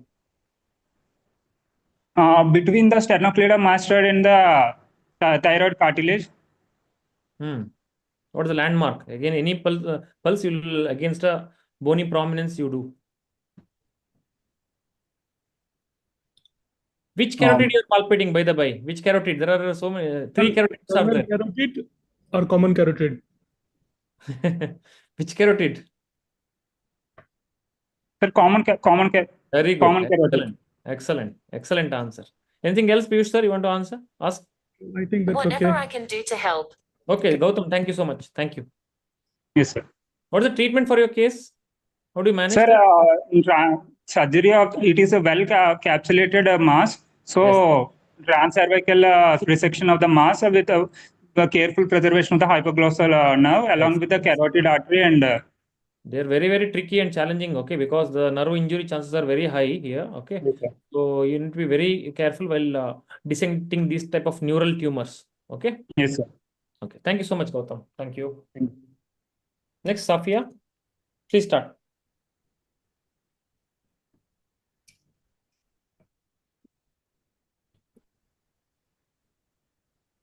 Safia, we can start. Right. Am I audible? Clearly. You're audible. You can start. Yes, sir. Good evening, everyone. I am Safia, third year MBBS student from Jawaharlal Nehru Medical College. Today, I am presenting a follow-up case of 40-year-old lady having recurrent spindle cell leiomyosarcoma of the left breast, currently presenting with lump over the operated scar site since 2 months. And this is her second local recurrence case. History of present illness. She noticed a small swelling developing over the scar site around 2 months back, which was gradually increasing in size, hard in consistency with irregular margins, associated with red and black discoloration and necrosis of overlying skin. And there is history of unintentional and significant weight loss of 3 kg in 2 months. She denied any history of pain, discharge from the lesion. And also, there is no history of intake of OCTs and hormonal replacement therapy. There is no back pain, limbs pain, or any pathological fracture. There is no swelling of arms. There is no history of cough, hemoptysis, chest pain, trauma, or similar swellings in contralateral breast or elsewhere in the body. Her past medical history, she underwent modified radical mastectomy 14 months back. And histopathological examination suggestive base of tumor was positive for malignancy, while no lymph nodes were involved.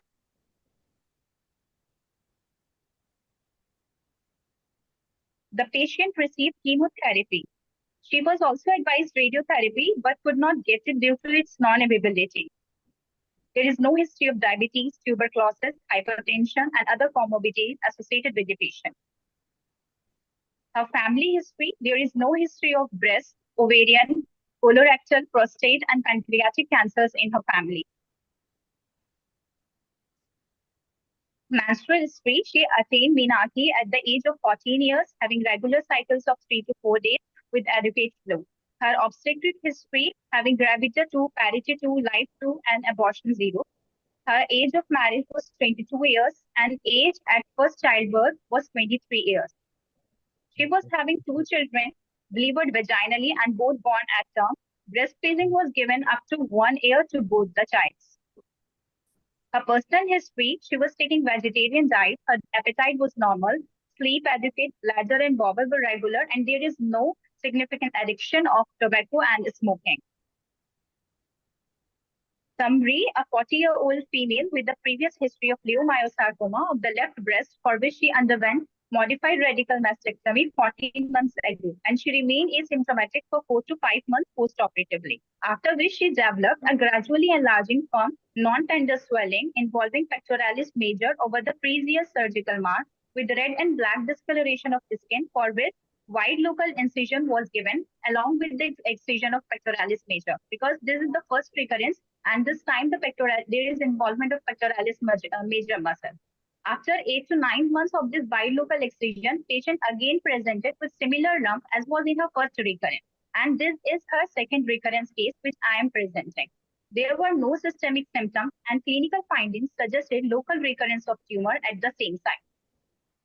General examination, an average build and alert patient oriented to time, place, and person, neither cyanotic nor dyspneic, lie comfortably on the back. Pallor was present. Icterus was absent, cyanosis clubbing was absent, lymphadenopathy not palpable, and there is no edema found. Her vitals were in the normal range. Temperature, she was afebrile, pulse was 84 beats per minute, blood pressure was 100/76 mm of Hg, respiratory rate was 14 breaths per minute, and oxygen saturation was 98% in room air. Local examination was done, and the consent was taken before the examination. Examination was done in sitting and semi-recumbent position. Firstly, we did the inspection of the normal breast, that was the right breast. Nipple areolar complex of the right breast appears normal. There was no visible lump, no nipple discharge or any other skin changes found. Inspection of the left breast, left chest wall.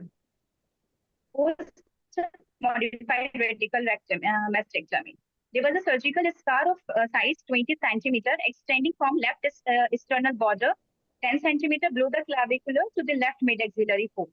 And the size of overlying swelling over it was 6.5 cross 6 centimeter. Red and black discoloration and necrosis over the skin, no discharge of sinus formation, no discoloration over the scar, and no obvious chest wall deformity found. Local examination, palpation. Palpation findings of the normal breast, that was the right breast, there were no significant findings found.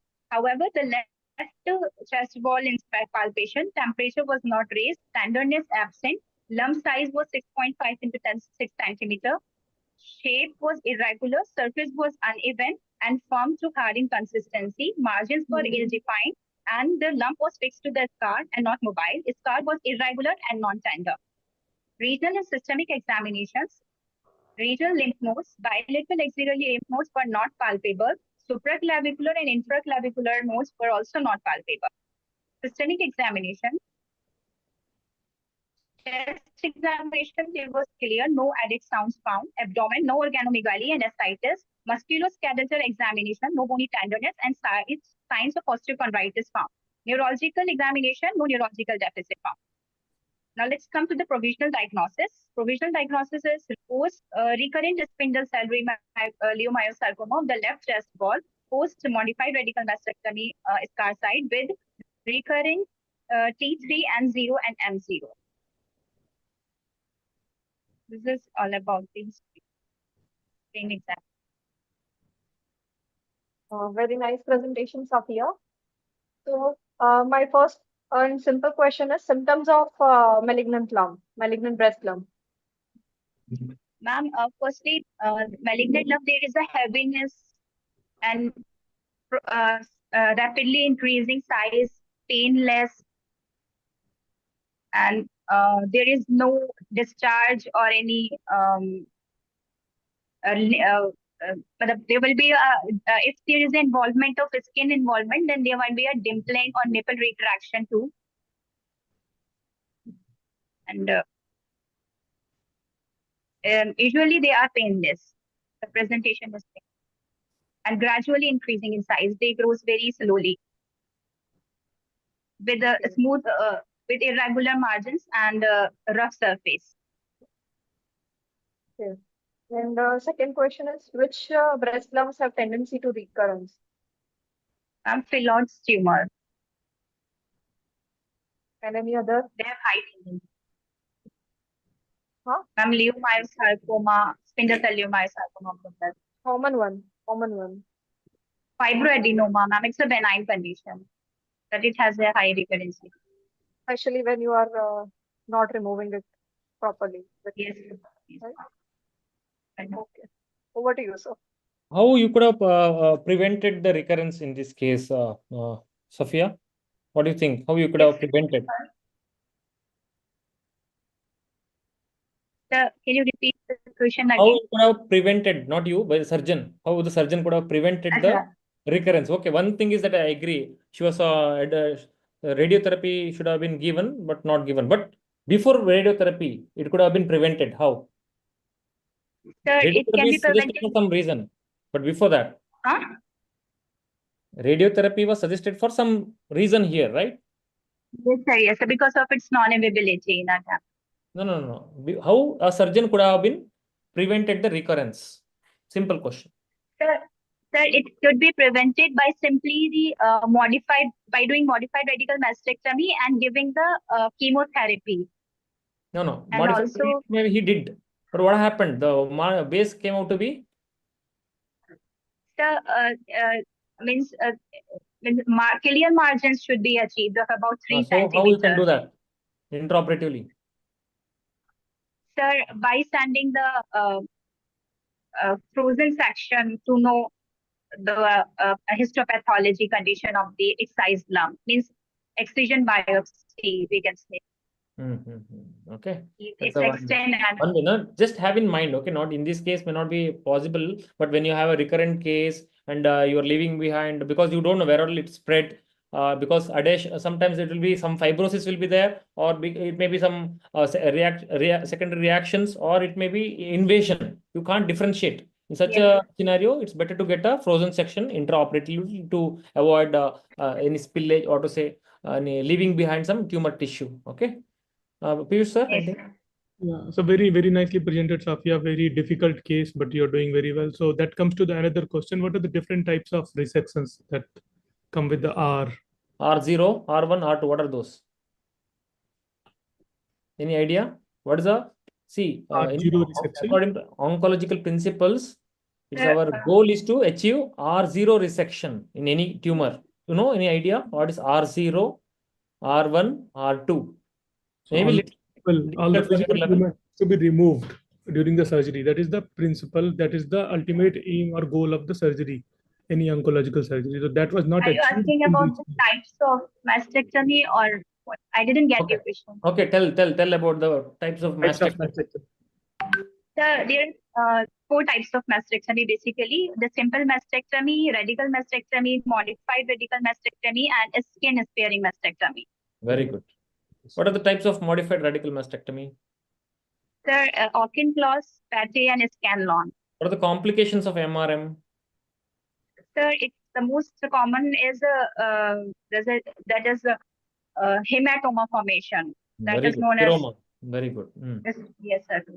Then what other complications can be They are they are divided in three types: intraoperative, Very early, good. and late. For the first Intraoperative, time, the I'm bleeding. listening to a Very nice. student answering like this. Very Well good. organized answers. Early complications are bleeding and nerve damage. Nerve damage like lateral thoracic nerve damage, intercostobrachial nerve damage.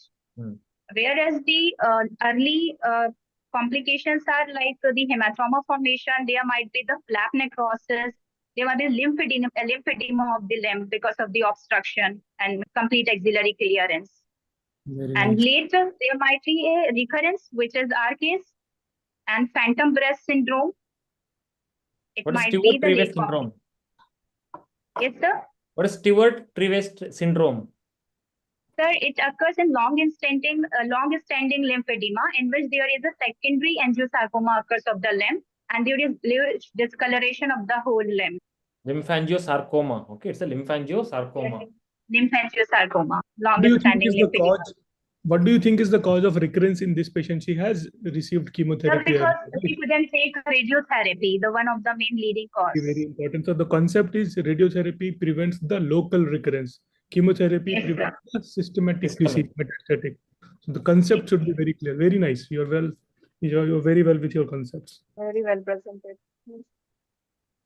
Thank you, Sophia. Then thank you so much for your well prepared and wonderful, very interesting case as well. Thank you so much. Yes, sir. Thank you so much. Third year, right?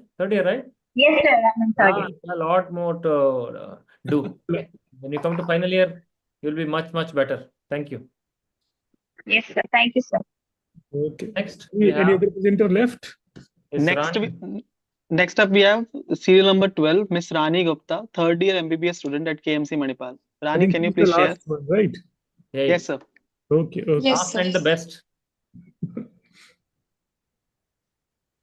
Correct, Rani? Yes. Huh? Your two devices are there, so it's getting echoed. Please keep any one device.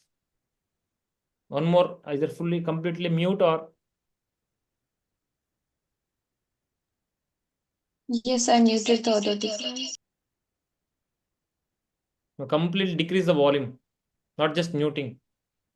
Other it will get echoed. Completely decrease the volume, not increase.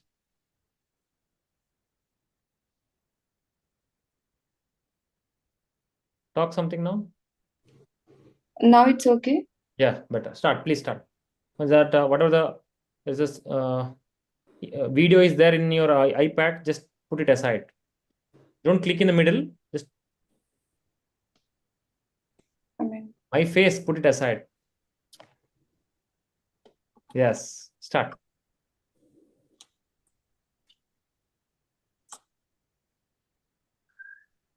Okay, so good evening, everyone. I'm Rani Gupta. No, on the bottom there is my start.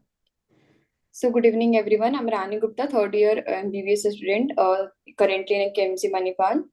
So my patient was 32 years old gentleman hailing from Kundapura, IT professional by occupation, presented with the chief complaint of swelling in front of the neck since 1 year. Coming to the HOPI, patient was apparently asymptomatic 1 year back when he first noticed the swelling in front of the neck, which was insidious in onset and progressive in nature.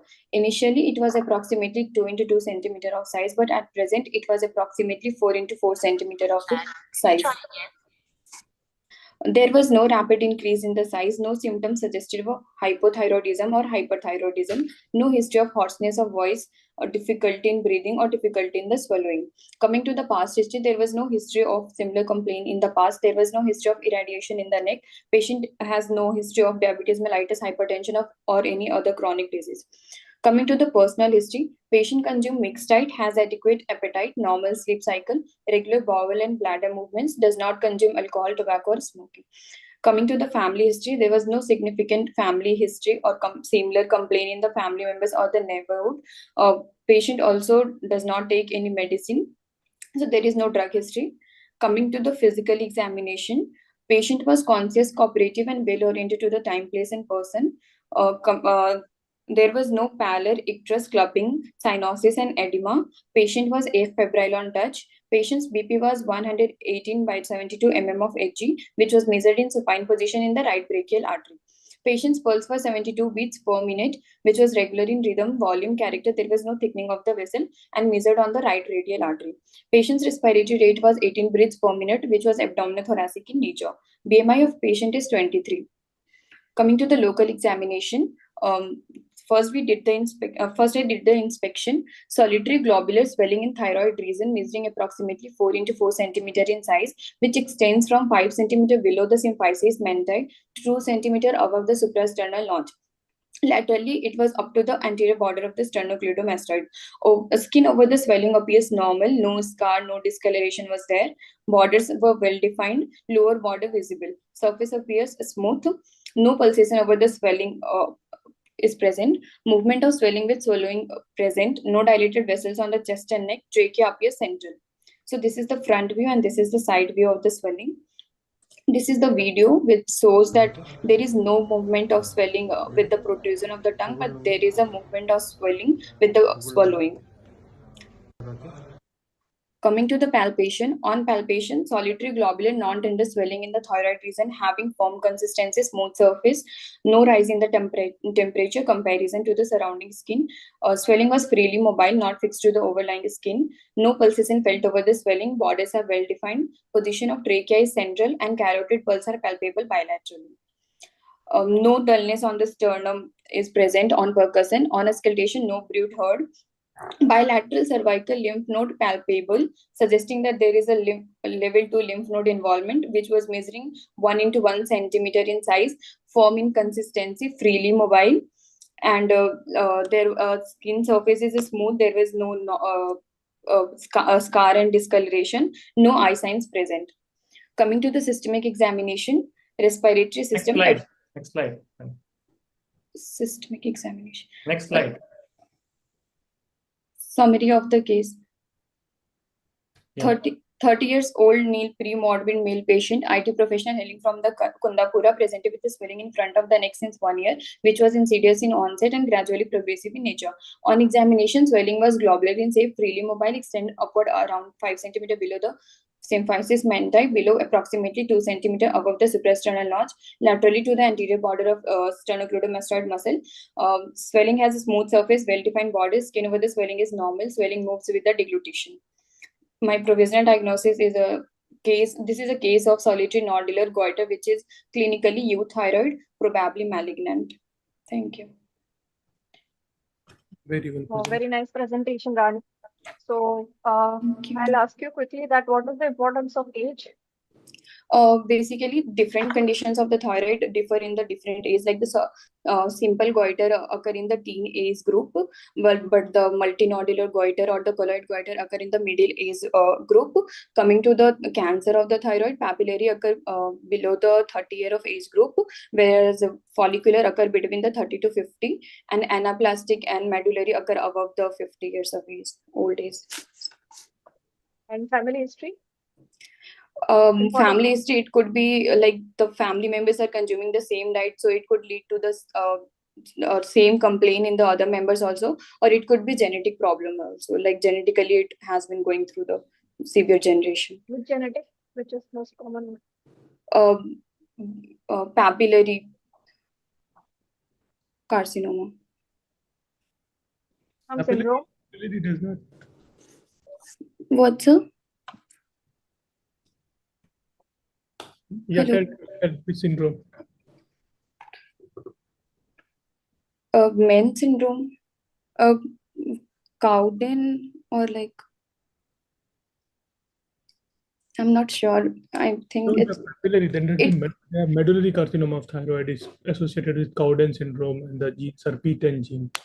P. Okay, sir. Rani, do you suspect aeroglossal cyst in this case? But sir, there is no movement of swelling with the No. Do you expect? No, sir. Then why did you do that protrusion of tongue test video and all for us? I was doing for the swallowing, but just for the sake, I did this also. Okay, just to rule out. Okay, no. If you very high suspect, only then it's required. Okay. Can you tell me what is thyroid paradox? Thyroid paradox is basically like when there is a thyroid swelling, but it not present with the swelling, but it present somewhere else, like the No, cervical. no. Something to do with the consistency of the thyroid.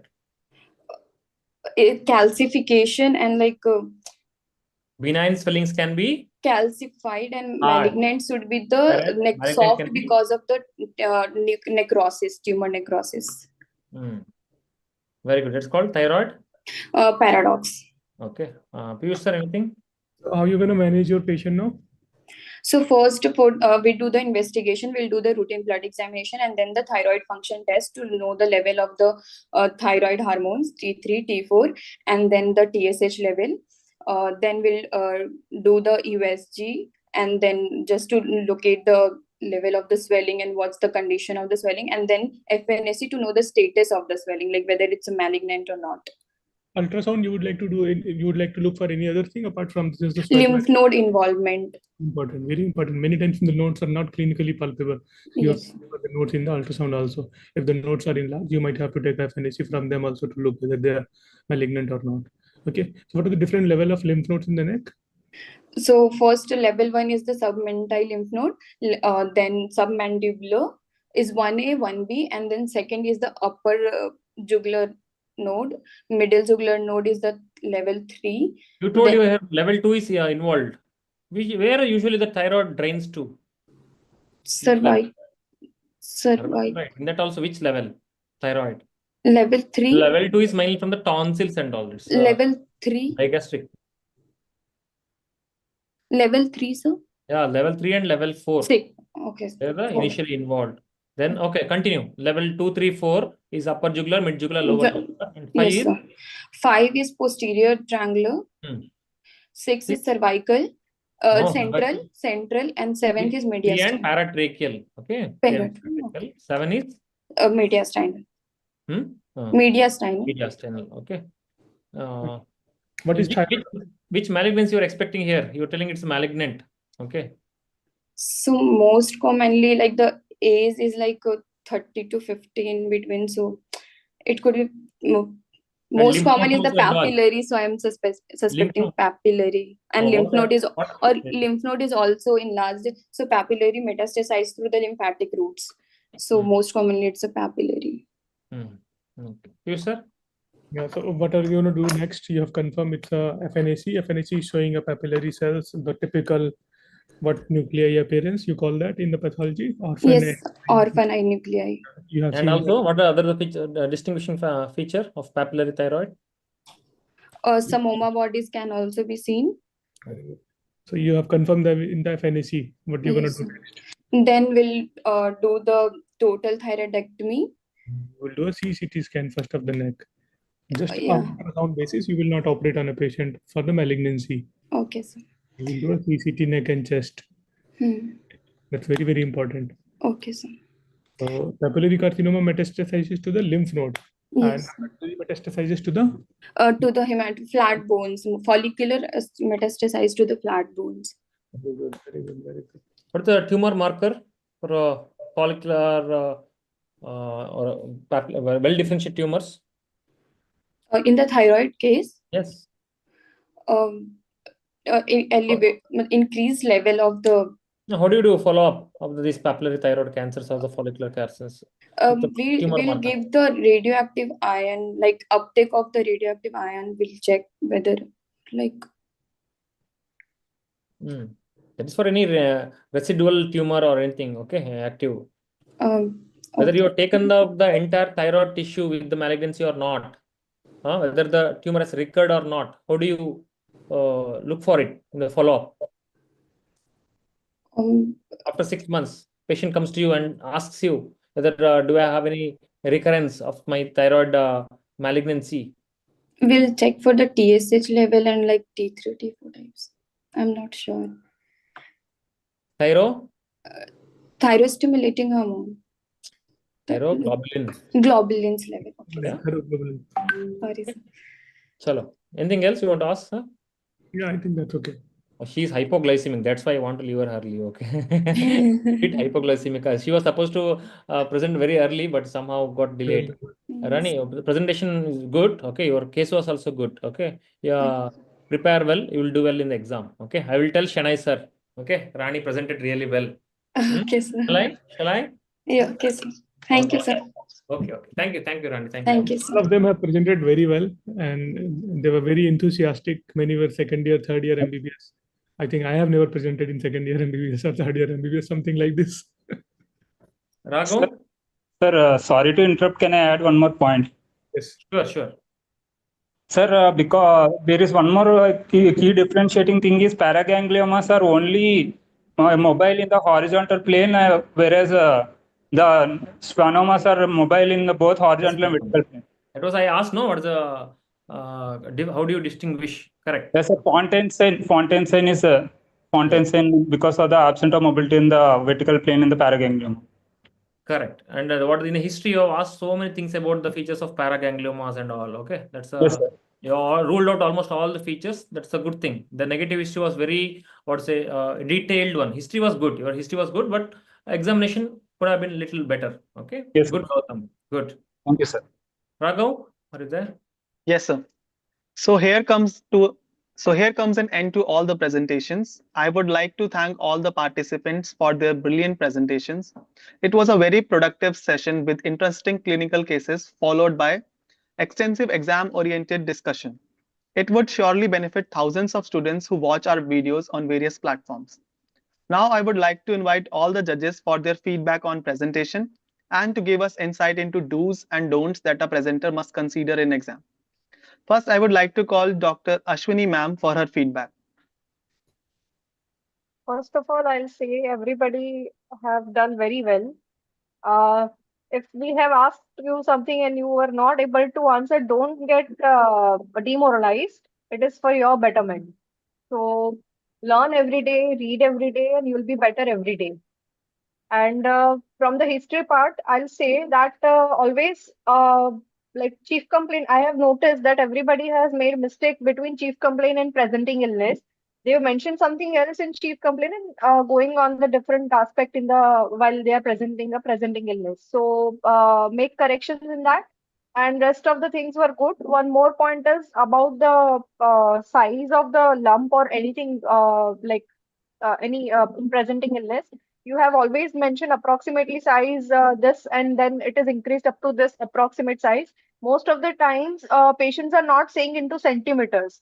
They are never specified in the centimeters. So if they are not mentioning in centimeters, please don't mention it. Not all examiners will point it, but few examiners can point you on that also, that really your patient has mentioned this centimeters previously and saying this centimeters today. So do note that point also. Otherwise, everything was very well and will always love to support you all. All the very best for your future. Now I would like to call Dr. Kishan Rao sir for his feedback. Well, because they're all the finalists, nothing much to say. They were the chosen ones among so many people.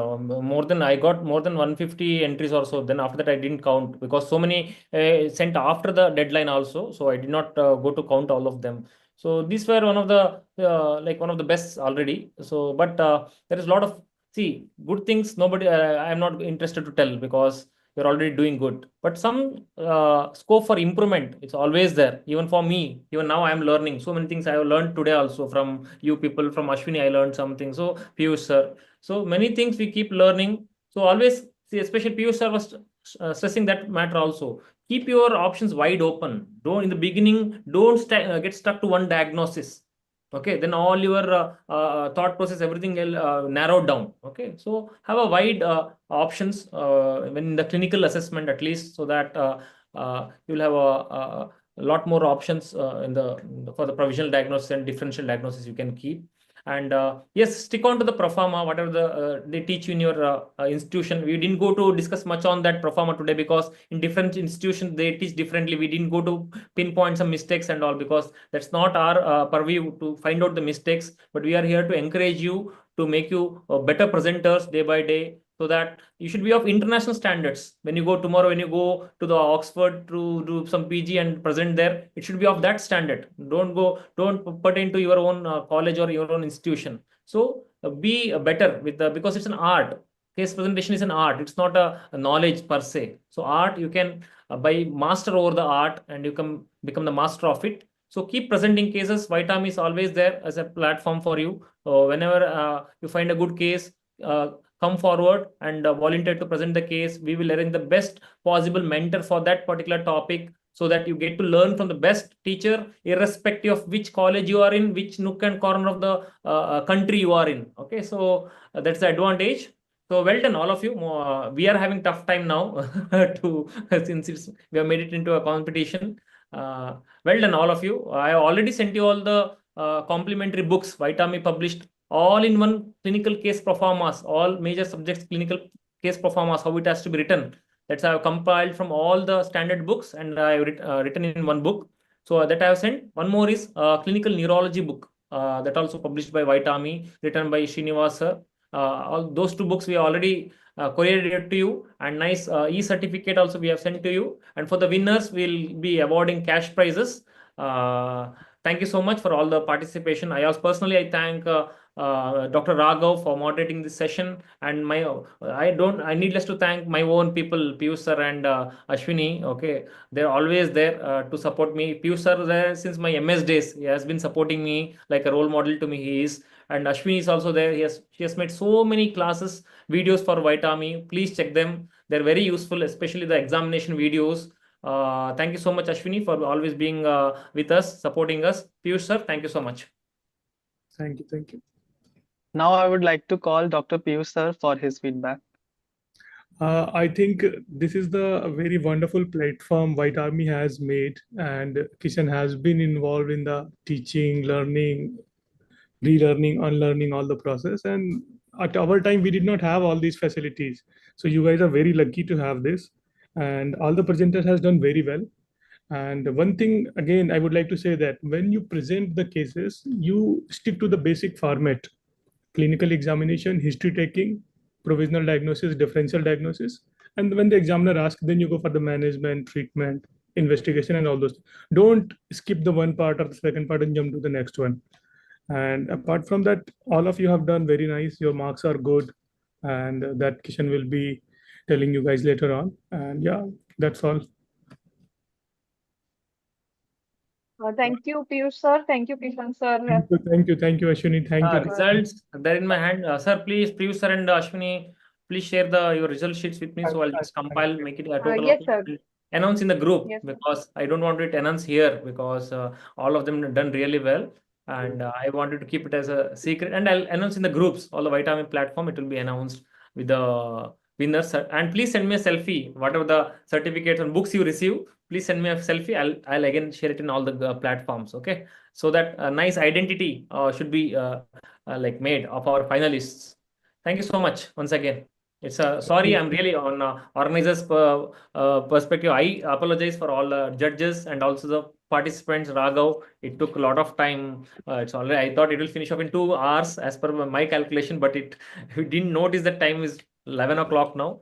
I know you're all hypoglycemic. Please have some sweets, some ice cream from my side. Okay, thank you so much. Okay, bye-bye. Thank you, sir. Thank you, sir. Thank you, sir. And finalists, soon you will receive the results in our group, and we'll announce it in all the Vitami platforms also, winners. Okay, thank you for and soon we are coming up with other subjects also: medicine, pediatrics, OBG, and whichever you want, you suggest, I'll do it. This was actually suggested by Dr. Raghav. I used to do this, sir, 2-3 years ago. Every year I used to conduct a lot of quizzes, case presentation, short cases separate, long case separate. That time I had all the enthusiasm and energy. Now I am unable to with my practice. But Raghav came up with this idea recently. Sir, why can't you do? He's a wonderful presenter, sir. Piyush sir, you have to listen to Raghav's presentation. I'm not exaggerating. He's one of the finest presenters I have seen in the Vitami platform so far in so many years. He does really well, better than any PGs or anything for that matter. So I told, you can't participate. You can be the like a judge or moderator among all the participants. So here he is spending his valuable time with us, Raghav. You have to present some more cases. I'll call Piyush sir or someone else judge for you, mentor. Raghav, keep presenting. Okay. Thank you so much. Yes, sir. Thank you, sir. Thank you, sir. Thank you, Raghav. Thank you. Thank you, sir. Okay. Let's leave. Thank you, Aditya, for hosting this session. Okay, my team, technical team, always there to support me. Thank you, Aditya. Yeah. Thank you, Aditya.